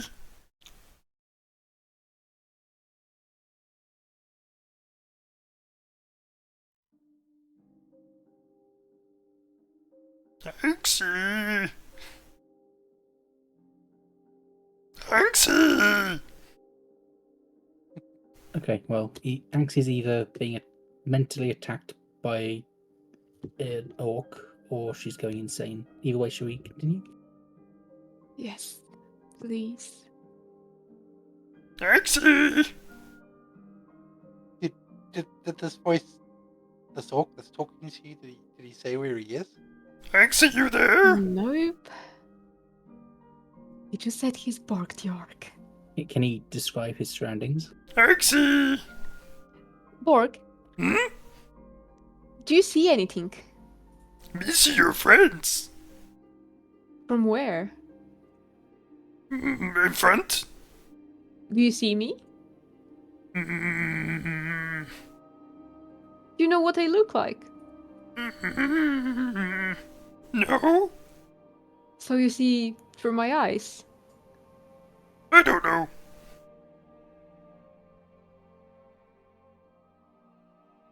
Say hi to friends. Alright. Okay guys, this thing might not be someone fucking around. It might be something that's part of my brain? Because it apparently sees you. but Hi, it doesn't see me. friends! It is greeting you. Hello, Borg. Hi. I might be going insane.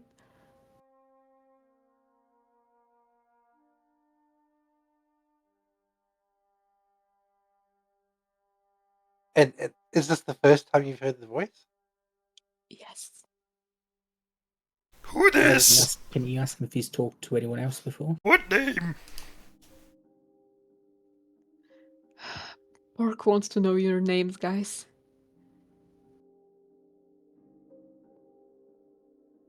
Hi, Pork.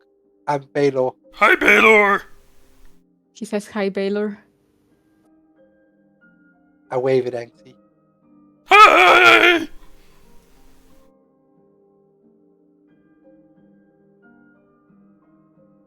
Bork, Hmm? have you ever communicated with someone else? Borg talk to people all the time. Like who?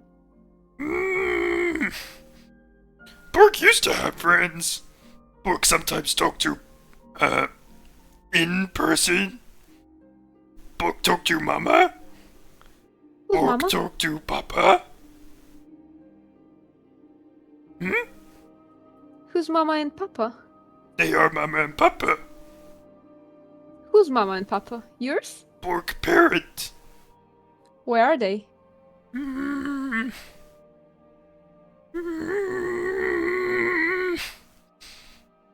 We don't know.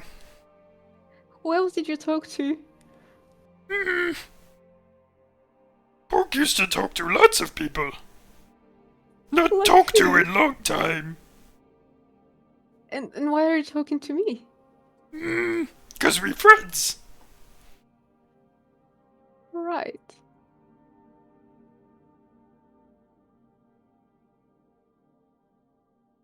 It's hurting your head, Tony. What can I say?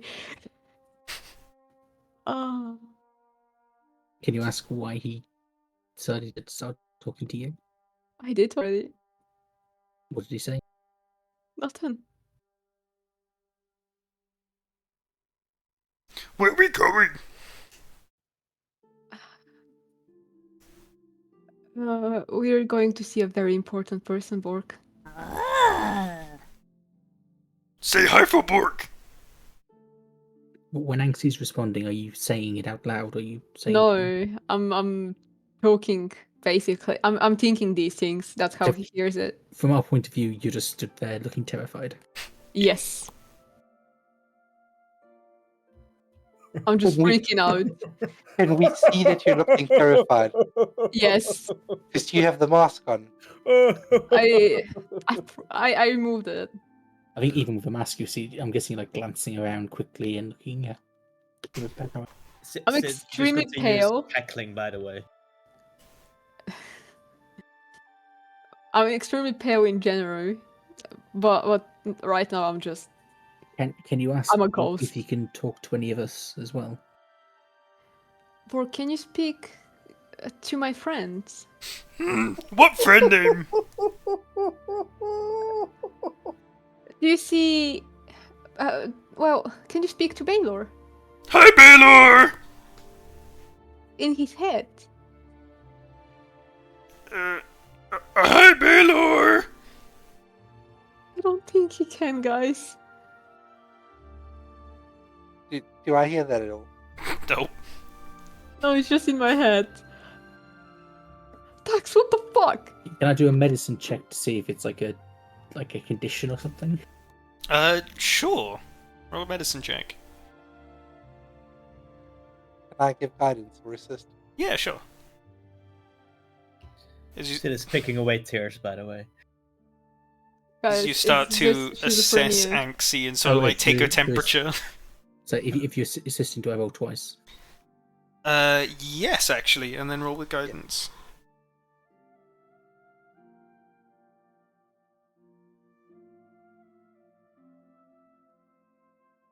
Fifteen. 15.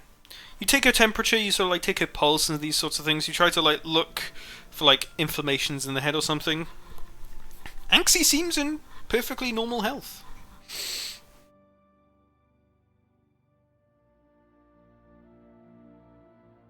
Okay. It doesn't seem to be physical. So you're not like ill or anything like that. Yeah. I'm just mentally insane. How mean, many this stairs to go? I mean, we'll obviously go to our meeting, but it might be worth you going to the academy. I'm just thinking two front. Your friend might be able to help, and also the void I zone don't not think lock it so. out. I might have to go and find Sprigget. Or yeah, that's an idea. If someone can help me, might be him. What's so funny?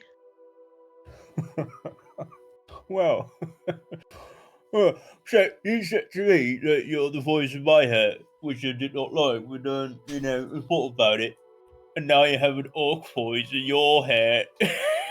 That's what you get. That funny. It is funny, isn't it? Is it Uh, worth splitting up and you going straight to Sprigget to try and find out what's happening? I could be possibly fine alone. You guys can deal with the warship. What I- does If- Bork sound if like, by the one way? person to go with you, just in case. It sounds like a sillier version of you, Sid. Bork sounds silly. Hmm. Bork sound like Bork. It sounds like Bork. I mean, it might be worth Cedric going with you. It's like if you need to No, talk to an orc, it might be helpful. I feel like I'm insane enough. Just like that, you know? Well, Having another orc talking to me might kill me. you're sure I'm quite knowledgeable about orcs. Actually, You are Sid. I know But I'm really not though. I'm an orc, but I don't know much about orcs. I'd like to deal with this alone. I'll go back. Good luck with the meeting. Please keep me informed. Okay, well, contact us if you need us. Likewise. Oh, bye, gonna run. friends. I put my mask back on. Even more scared than earlier, and I turn back and go towards Sprigget's home. Oh, nice view. Hey, Well, anyone where else, are we? having orcs living inside the head? Not that I know of. Hey, Anxie, What work? where are we? We are going back. I need to Back figure where? out why you're here. Back where? To a knowledgeable person. Oh, my papa very knowledgeable. What? My papa very smart. What's his name? Papa. Right. And does he speak to anyone except for you? Papa speak to lots of people. Just like you. Anyone I know of? Do you know Butcher? Or Blacksmith? Or maybe Fletcher? Those people Papa speak to. I don't think I do. Oh, that's shame. They're real nice. Dax, based on things I've read, and during my studies with my master, Have I ever encountered anything like that? Roll me a history check.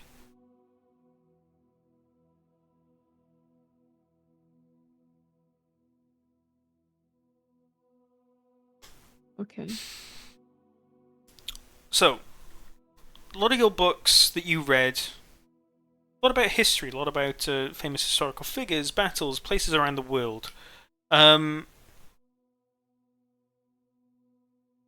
isn't really anything to this effect that you know of. You've read a couple stories about, like, rulers that went mad talking about hearing voices, but you're not exactly sure if that's one-to-one relevant to what's happening here. I mean, there is literally someone talking to you, but it's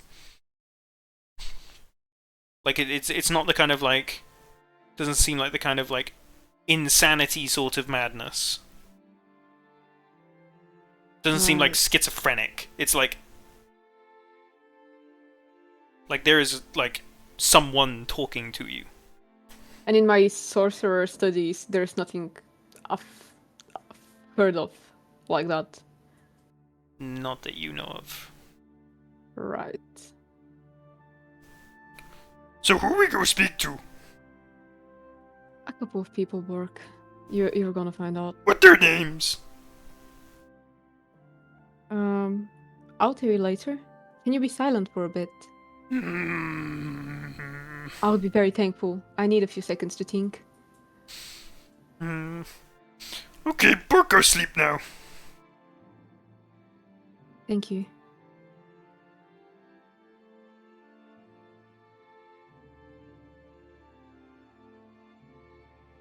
And you don't hear Bork's voice anymore as you walk back down the stairs.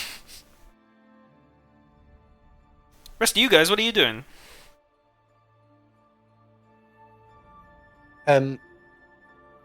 Worrying about Anxie, but we've also got this meeting, so probably going up the stairs. Okay. Carrying on up then? Yeah. Yep. Alright, you guys get up to the top and you see a couple of familiar guards, the same that you had spoken to a few days prior. Oh, hey guys, nice to see you. You, expected.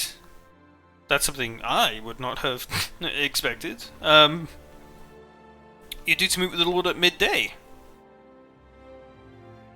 Yeah, we've been told to come up at midday. Sure, but we're still like 2 hours away, but you're more than welcome to walk up, peruse around the plateau, stuff like that. Speak to the residents maybe, go sit in the park for a bit if you want. We can do that. Where do we need to go for our meeting? Oh, or just be straight to the Lord's mansion. They'll be expecting you at the front gate, they'll escort you through.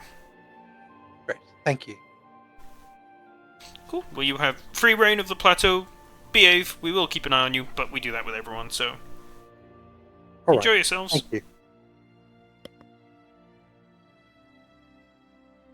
You guys are now up and on the plateau.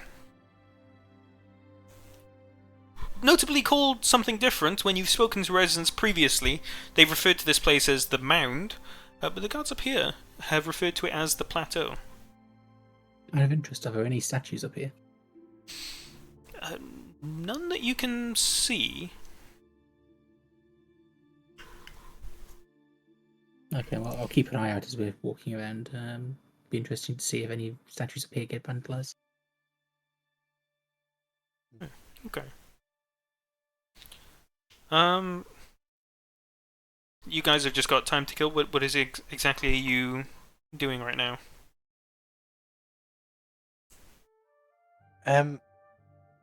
Probably just walking around looking at things, maybe sit in the park, kill some time. Okay. There's a couple of people walking around enjoying the crisp morning air, or soon to be midday air. Walking around, there seems to be some sort of a natural pattern to pathways by houses blocking off certain places. Do you guys walk around to the north or to the south?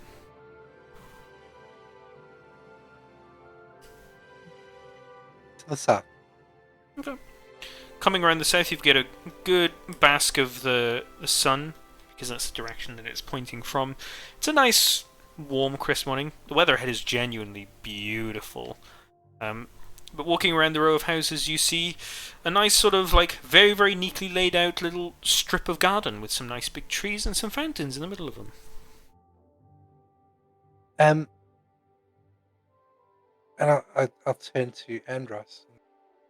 Andros, this staff, the magic staff, do we know what it looks like? Not in particular. I mean, other than it being described as like a stick. But I wouldn't rely on that description too much. Given that it was stolen, I would imagine it's fairly obviously a magic staff.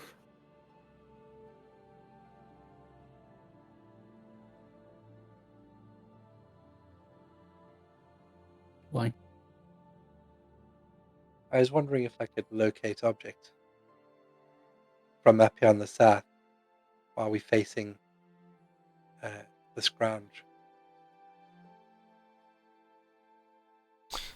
Say that again, sorry, Baylor?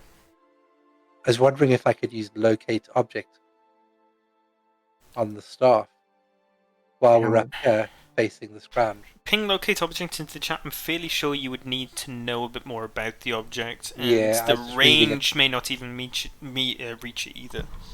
The range is 1,000 feet.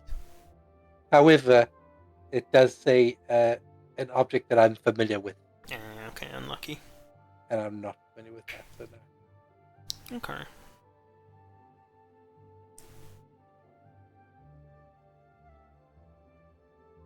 Any other conversations you guys want to have while you're killing time?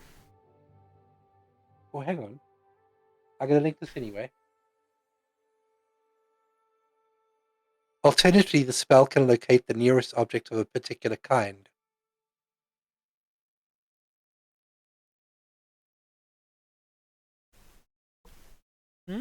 Such as a certain kind of apparel, jewelry, furniture, tool, or weapon. 1,000 feet? Is that really the range? Wow. How much is 1,000 feet, though? Fuck me.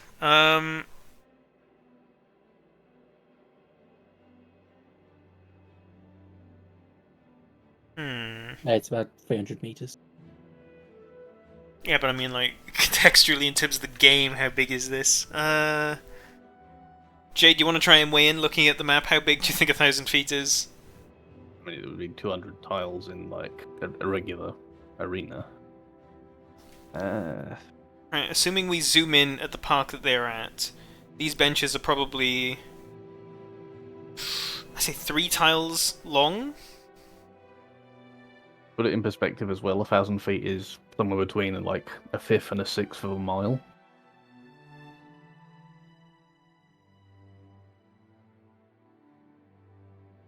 Okay, you can probably, given that you're in the middle, probably get range of the whole city.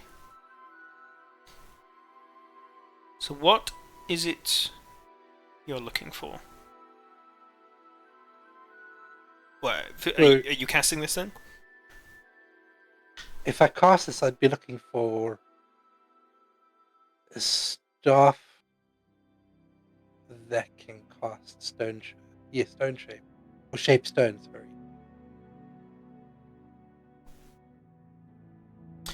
I don't think you're allowed to get that specific. I think the most you can do is ask a staff. Can I do a magical staff? That I will allow, actually. Alright, I'll cast it and look for a magical staff. And it shows you the single closest one, right? Yes. As you focus your energy and bring yourself to concentrate, you send out a sort of magical sonar ping, and boom! You instantly feel something. Pretty close by, actually. Literally like 3 houses over. Yeah, I figured there might be magical stuff up here on the plateau. Oh, we could go ask them, just in case. We can do. Which house was it? This one.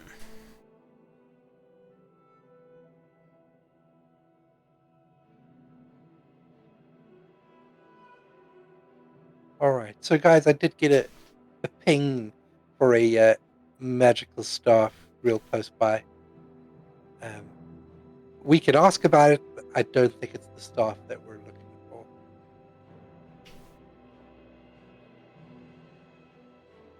Oh, it's on the way to the entrance of the keep anyway, so we could ask as we go past. We could do. I mean, if the person who answers is related to like the stonemasons, it's probably them. Yeah, I'll point out the house, but I'll leave the asking up to you. The last time I spoke to somebody, it didn't go all that well.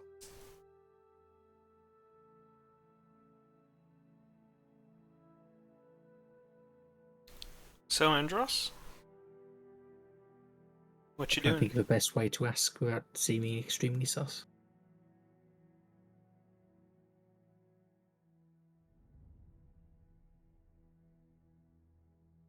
Baylor, why does the spell say your spell save DC is 13 when it's 15?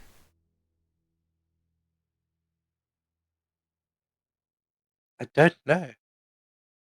That's probably something on the sheet, the way the spell's listed. It may not have updated proficiency or something like that.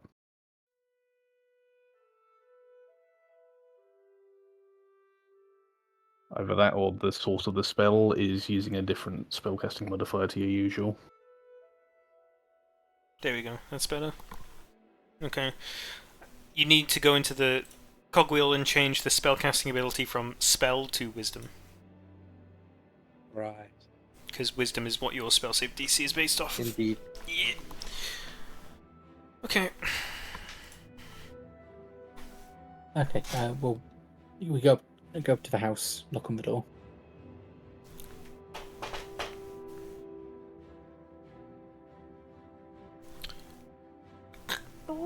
The door slowly opens, and you see before you a man, prim and proper, dressed in sort of like a white shirt with a black overall, sort of like suit, sort of like jacket. Hello, and how might I help you?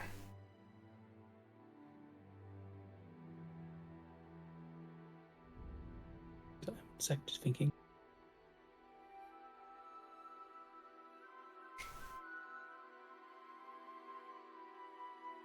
Hello, we're adventurers. We've been asked to locate a item that's gone missing. We're just asking all the houses around here because it went missing around here. Have you seen any like magical staves being moved around or anything like that? What kind Or anything of unusual? magical stave is it? It's a magical stave that manipulates stone. I'm quite sorry, but we've not seen anything of the sorts. Do you know who it is that's lost it? It's one of the stonemasons. Stonemasons, you say? Yeah. Odd, I always presumed that they crafted the stone by hand. It's an efficiency thing, I'm sure. To each their own. No, I'm sorry, I cannot help you. Okay, well, thanks. Have a nice day. And yourself. Close the door. I'll just shrug and worth a go. Didn't seem like the kind of guy who would be stealing stuff from the scrounge. No, he didn't seem that way.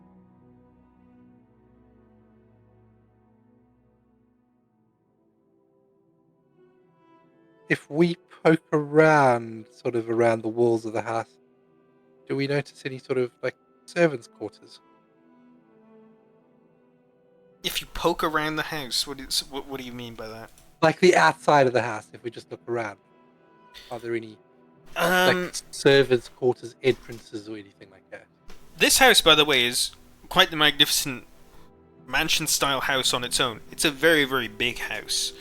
You don't necessarily see some sort of like offshoot where a servant might live or something like that. It seems all like a very complete and compact house, albeit looking very nice and a little bit ostentatious from the outside.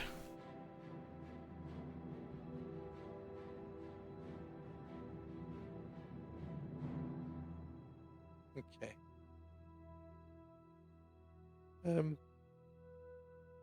We'll remember that this house pinged just in case we don't find anything else. Okay.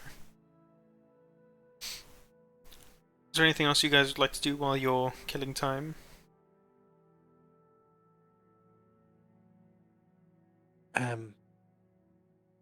Andros, or anybody, do you guys have any idea what's going on with Anxie?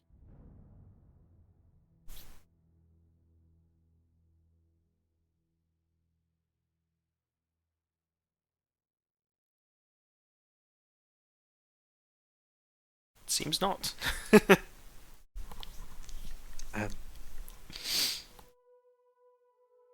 I'm wondering if it's got something to do with the mask she's just got, because this has just started happening just after she got the mask.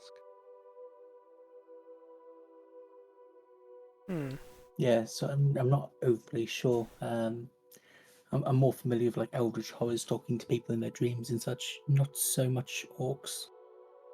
Fair. It's a bit strange. But it's an orc. I mean, I will say, while I did a medical check, she isn't exactly human, so I'm not sure how much weight that holds.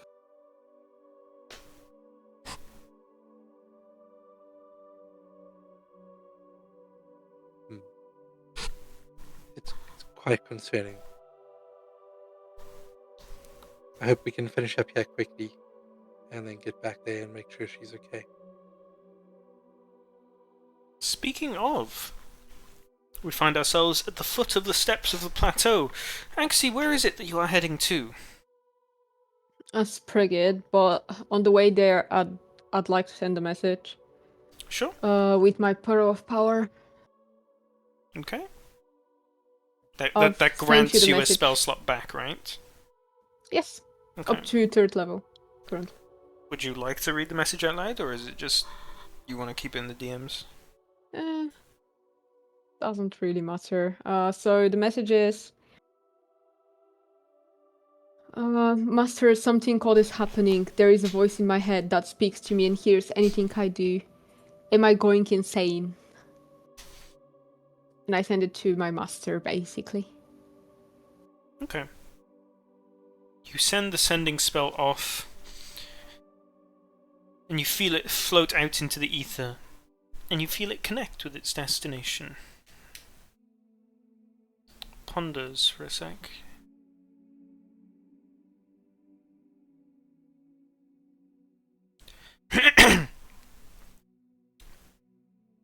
Anxie, my dear, I'm not exactly sure what you're referring to. Did you hit your head recently? Are you okay? Great. I don't respond because I'd like to keep my last 3rd level spell slot. So where are we heading right now? Sprigget's house? Yes. Okay. So you start to walk along. There's quite a couple of people walking around the street because it's midday. A lot of people are coming out, going to places for lunch, convening with their friends and that. A lot of people walking back and forth. General hustle and bustle of a city, though it's not quite compact up here. This is a very sort of like open place with a lot of free real estate when it comes to just empty space in general. Yeah, you're just walking on your way to Sprigget's house. Lots of people. Are these your friends too? I don't know them. No. Your friends are cool. You think so? Yeah, they seem nice. I'd like to think so as well. You're a good friend. Me? Yeah. Hmm. Pork's new best friend.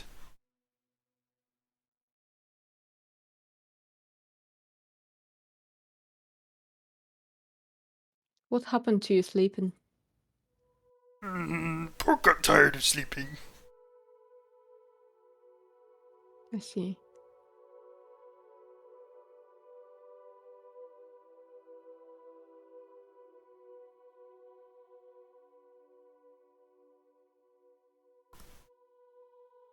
So, where you from, Axie? Not from here. Me Where are you neither. from? Where are you from? Mm. Mm. Me don't know. Yeah. Did you say me don't know? Me don't know. Oh, okay. Helpful. Village has name, but I forget.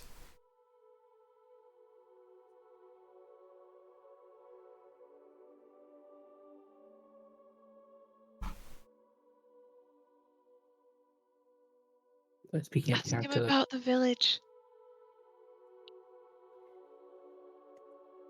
Tell me more about the village. Oh, village is nice. Me grow up with Mama and Papa. We live, have fun. Pork like to go out on adventure. What adventures? Oh, different kinds. Give an example. Oh, Pork like climbing mountain.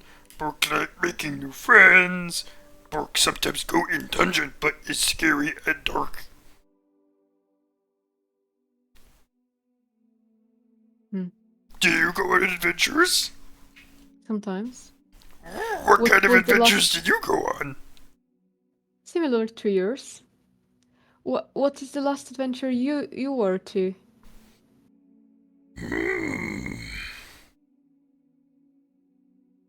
It was a little scary. How scary. Pork was of exploring, finding new plants, seeing new people. And then Pork was attacked. Pork is big and strong though, no worry. What plants? They were pretty flowers. Pork not seen before, they were red. And how did you end up being here? We don't know. can you ask him how he started talking to you? I think I did already, but I can try again. Why did you... How or why did you... How did you start talking to me, Bork? Was it when you were picking up the flowers?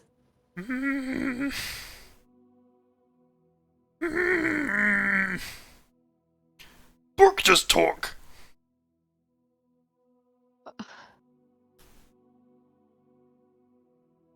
How long have you been with me? Is it... When was the first time you saw my friends?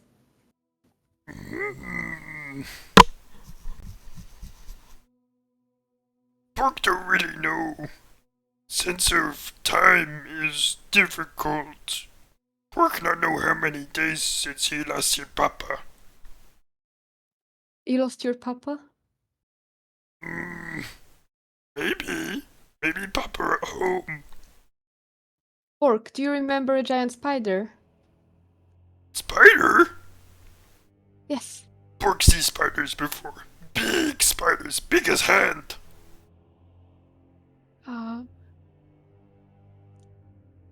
Do you remember the...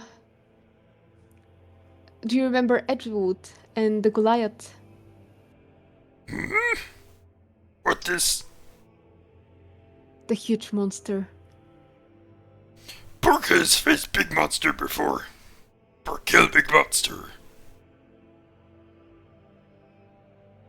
What kind of monsters? Pork killed hill giant once. Big giant. Pork hit his toes a lot. See. Then he fell down and Pork chopped neck. Very easy.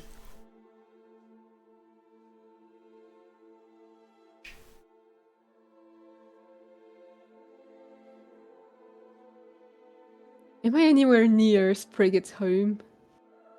Not quite. You're walking there. No. So what kind of adventure you do?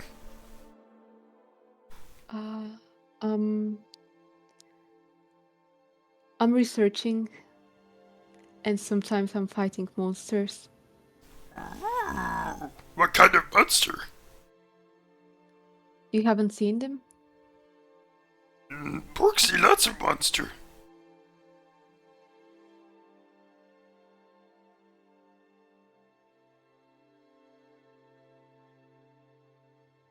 Well, this huge spider I told you about, we fought it.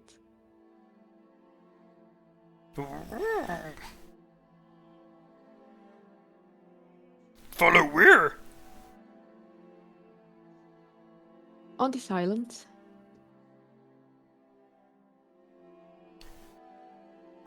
What island?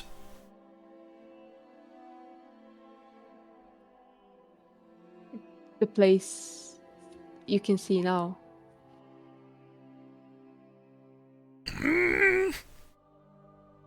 Pork don't see ocean. Right. Island usually in ocean and sea.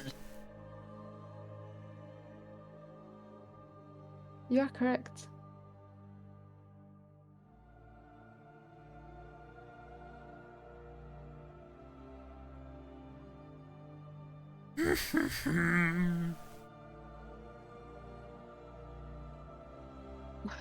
Do Why are you like to talking sing? me? I do not. Pork like to sing. Please don't sing, Pork. But Pork like to sing.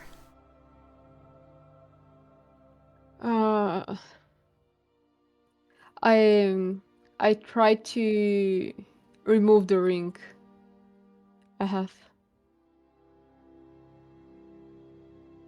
The ring on your finger. Yes. It requires attunement, so I will say it takes like an action to take it off. Well,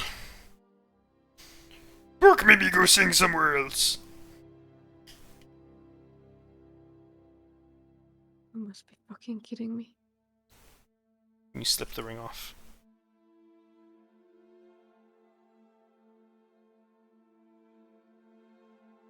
I hate it here.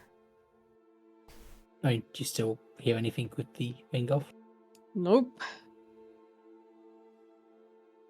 Cool, so we have an orc in a ring. Yes. I'll buy for 100 gold. I paid more for that. You're not buying it. You paid more for a ring you thought would be useful, not having an orc talking in your head. You can try to deal with that.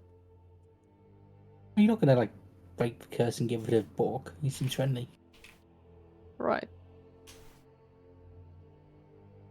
I mean, I'll be more wondering if, it's like, if he's, like, in the ring. I wonder if there's a way of getting him out. Orc, orc. Pork is orc.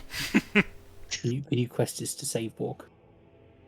Lex, do you hate me? Huh? Do you genuinely hate me? What do you mean hate you? That hurt my brain. Rude. Hey, you taking ring off's pretty rude to Bork. Sure. He was back into basically nothingness. wasn't speaking to you, was he? I think you should put it back on just to make Dax do the voice more. No, I'm good. I'm sleep deprived and my head hurts. It's not good.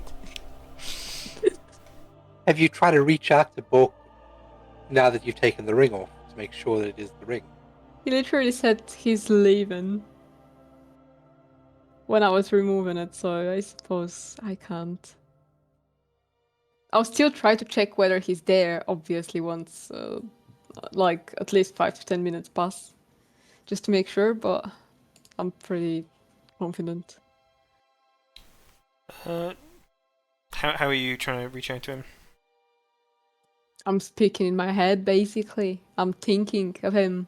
Yeah, Out of saying interest. what? Bork, are you there? I'm interested. Can you do a sending spell to him? I'm not waiting a sending spell on Bork. Come on. We need to know if he's real or if he's just in the ring or something. I'm good. It might be an orc somewhere who's just talking to anyone who wears a ring, or it might be he's trapped inside the ring or something.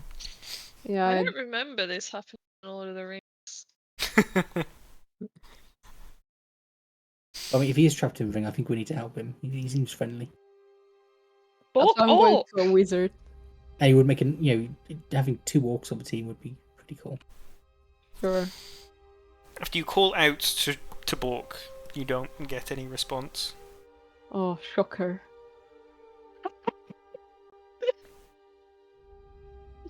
I did call it over the curse ring.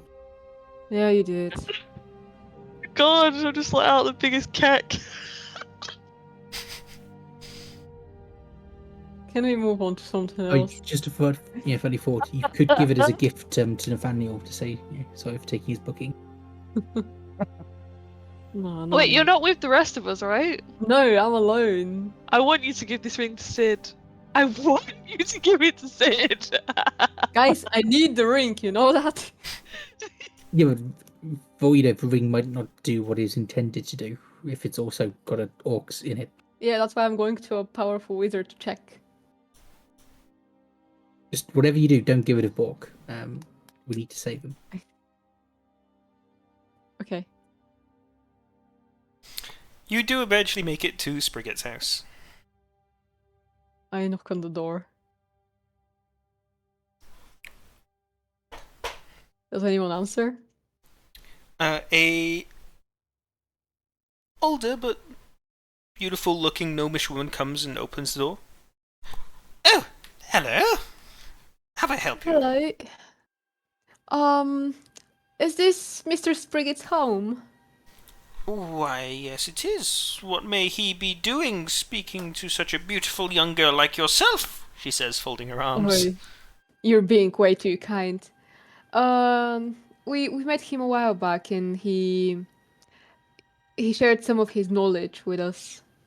And I was wondering whether I can ask him a few questions Sprigget! about sorcerers. Some girl you shared knowledge with is at the door. He'll be down in a Does she second. seem upset? She seems a little pissy, yeah. Oh god. Sprigget, who is this? Oh, what you... Oh! Anxie! Hello. Hello. Darling, I met, Anxie at the bar. They had a funny little interaction. Yes, but, like, how do you know them? I was getting to that. They had a funny little interaction where they scared off the barman, and I thought it was rather funny. I went over to say hello, and, that was the people I was telling you about. The one that has the cleric that didn't know she was a cleric. Oh, yes, I remember you ranting about that. Oh, you best come inside, then. Oh, thank you, ma'am. I'm sorry if I'm bothering you. No, it's nothing.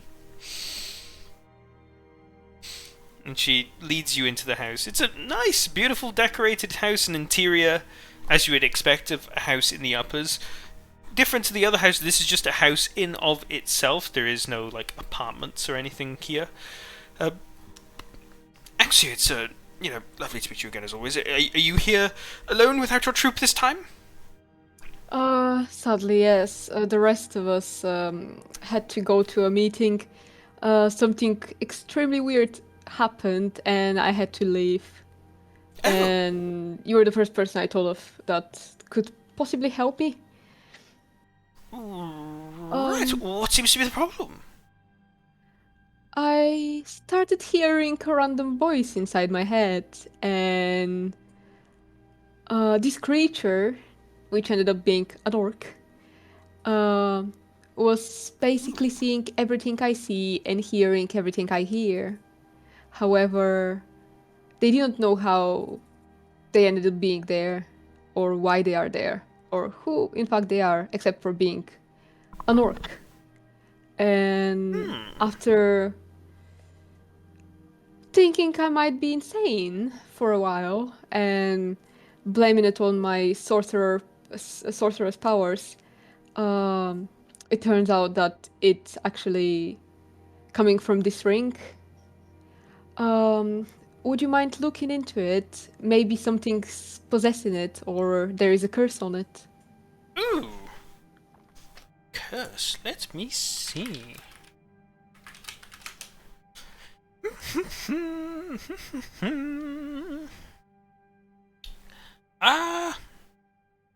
Where did you get this ring from?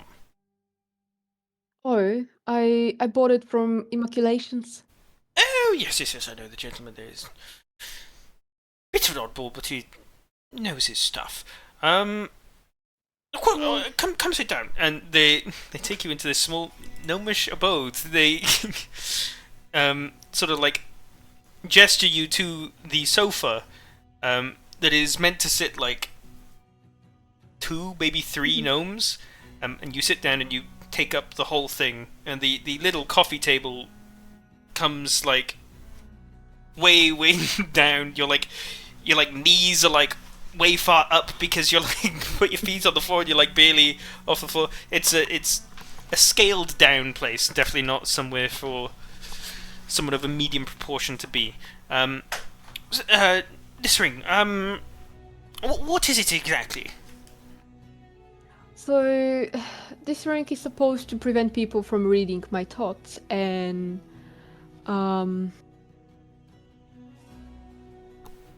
just a second.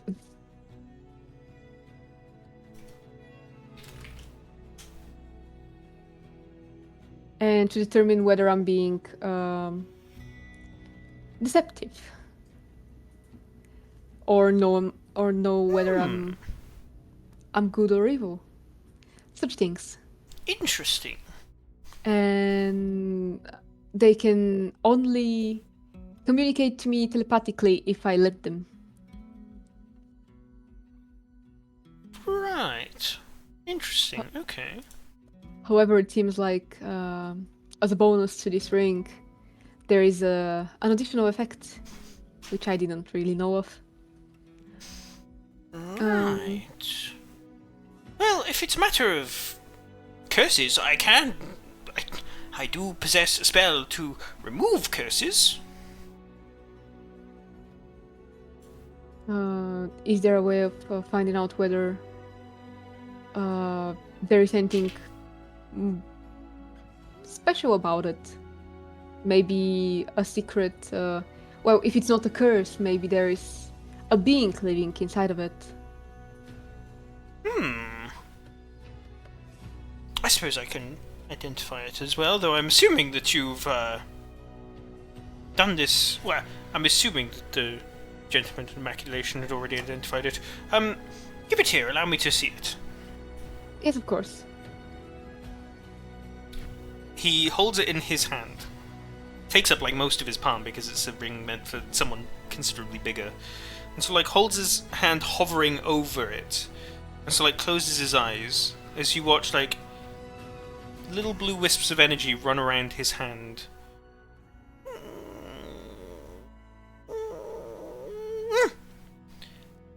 This item is called Yuanti's Paranoia. Requires attunement. While you're wearing this ring, you are immune to magic. It allows other creatures to read your thoughts, determine whether you are lying, know your alignment, or know your creature type. Creatures can telepathically communicate with you only if you allow it. You can use an action to cause the ring to become invisible until you use an action to make it visible, until you remove the ring, or until you die. Exactly. Seems like a pretty good item. How much gold did you pay for it by chance? It was rather cheap for its capabilities. I paid 480 gold. Quite a steal. Unusual for Immaculation. Well, I can't see any other components to the ring itself. I suppose it may be cursed, but I can... Again, I have a spell to remove such thing, as long as you are willing to potentially remove Bork from existence. I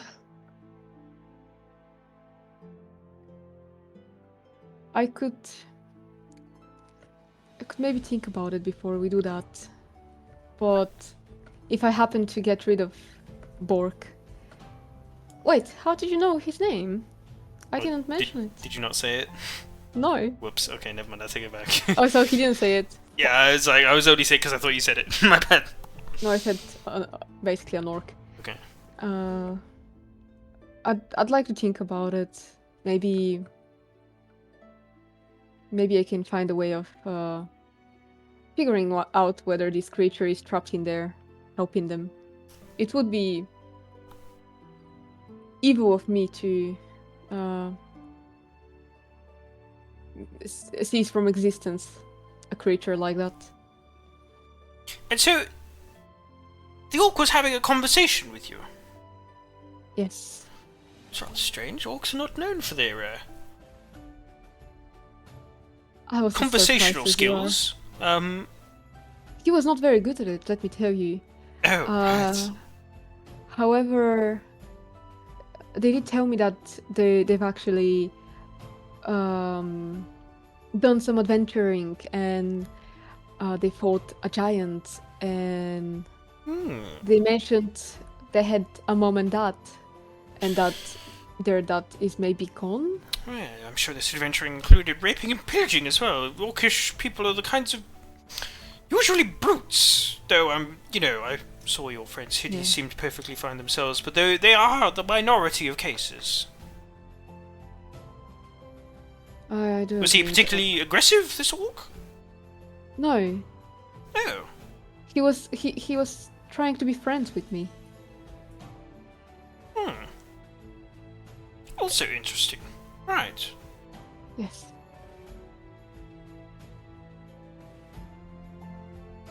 Well, that certainly is an oddity. Not something I've seen the likes of before. Especially curious considering the use of this ring. I would expect it to be able to shield you from anything in particular. Yes, I was expecting that as well.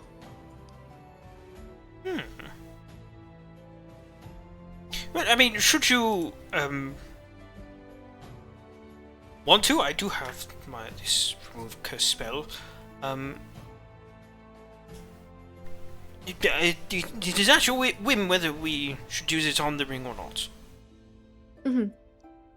Oh, would you mind if I come tomorrow again? Tomorrow, of course, no problem. Lovely. I'm usually in the house around midday. Okay, I hope I didn't disturb your rest, and I didn't upset your wife. Oh, no. I'm always off talking to all sorts of people, But there's only one gnome in my life. He pulls the face, he's like, yeah, I heard ya! You hear from the kitchen. You guys are lovely. Well, thank you very much for your time. I have some things to think about, and... Of course, no problem. And I would like to speak to your friend Ziddy once more. I'm sure she's got plenty of questions, I assume. She does. We all actually do. I can ask them, and we can maybe all come by tomorrow. Well, I shall be looking forward to it. You might even Lovely. arrange for some tea, maybe a little light lunch. Yes, that would be great. Okay, well, I shall see you tomorrow here at midday. Good. Then see you tomorrow, Sprigget. Thank you very much. Good day, Axie, and I... Godspeed to you. I hope you do well. You too. Right. Cheerio! And you are let outside of Sprigget's residence.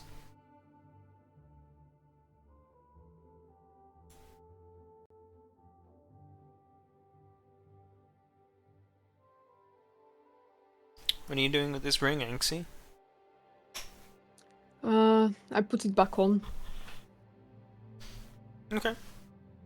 You slip the ring on.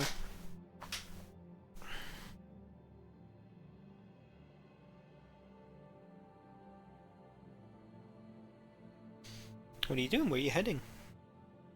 I'm gonna. I mean, how long has it been since I left my friends? Probably just like less than an hour. Okay, I'll go back towards them. Maybe meet them after the meeting. They would have if I'm late. They did have an hour to kill. If you pick up the pace, you may make it there before midday. Lovely. Speed walking over then. Right. Well, you guys back up at the plateau are sitting around by the fountain, passing time. It's a beautiful little garden. There's all manner of like little bushes of beautiful plants and everything. Those of you who would have taken the time to wander, the plateau up here is, being a plateau, very flat, where all the houses are located, and there's a little fenced ring that goes all around sort of like the outside from what you can see. Past that there is just endless amount of just beautiful little flowers of all different kinds of colours and variations that seem to spread all across the outskirts of the plateau before it steeply and sharply starts to break off to a cliff. By all means, it is beautiful up here.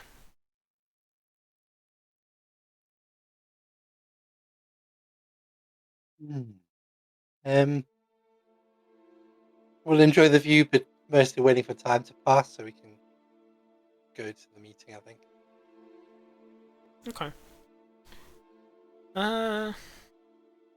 Baylor, roll me a survival check.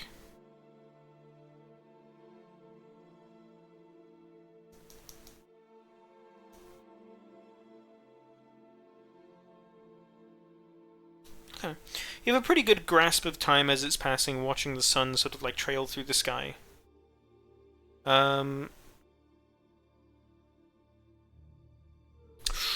Anxie, roll me a athletics check. All right.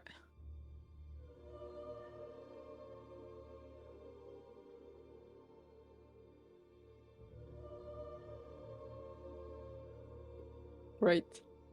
Oof.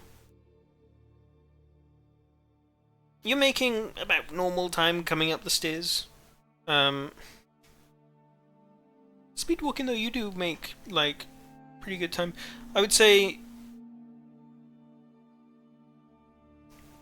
I think Baylor, just before you announce to the group that it's time for you guys to all head off, Anxie does sort of like speed walk around the corner looking quite sweaty. And you two manage to link up before the crucial meeting. I'll just prestidigitation or whatever it's called to, make myself look presentable. Okay. Thanks, see you're back. Yeah, guys. So it turns out it was the ring. The ring you just got. Yeah, so I might not be getting insane. However, this ring might contain a creature inside of it, and we can either remove the curse of it. I spoke with Sprigget about it, which would probably kill him, or we could try and save him.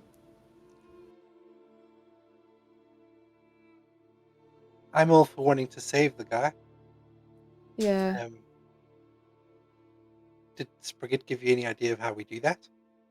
Not really, no, but we spoke about other stuff, and he said that maybe Zini would like to speak with him again, and we could probably go tomorrow and talk to him over tea. What do you guys Yeah. think? Yeah, sounds good. Maybe, do you think it's worth speaking to the guys at the magic shop about the ring? See if they know more about it? I think so. That's what we're doing after we're done here. I mean, have you Alright. tried asking Bork about it? About which part? I asked him a lot of questions. Well, I mean, now that you know, like, he's in the ring. I'll try again soon. I just needed some peace and quiet.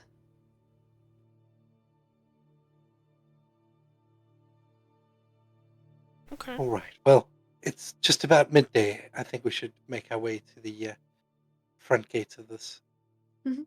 Lord's mansion. Okay.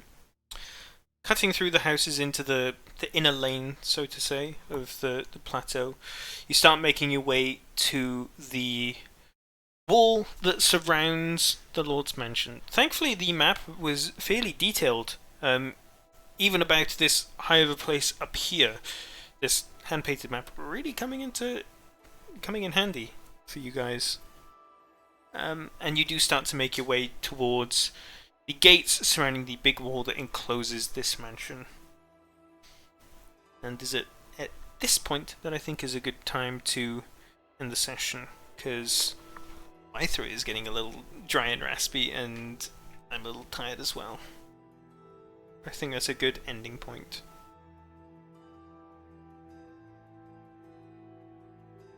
Whew.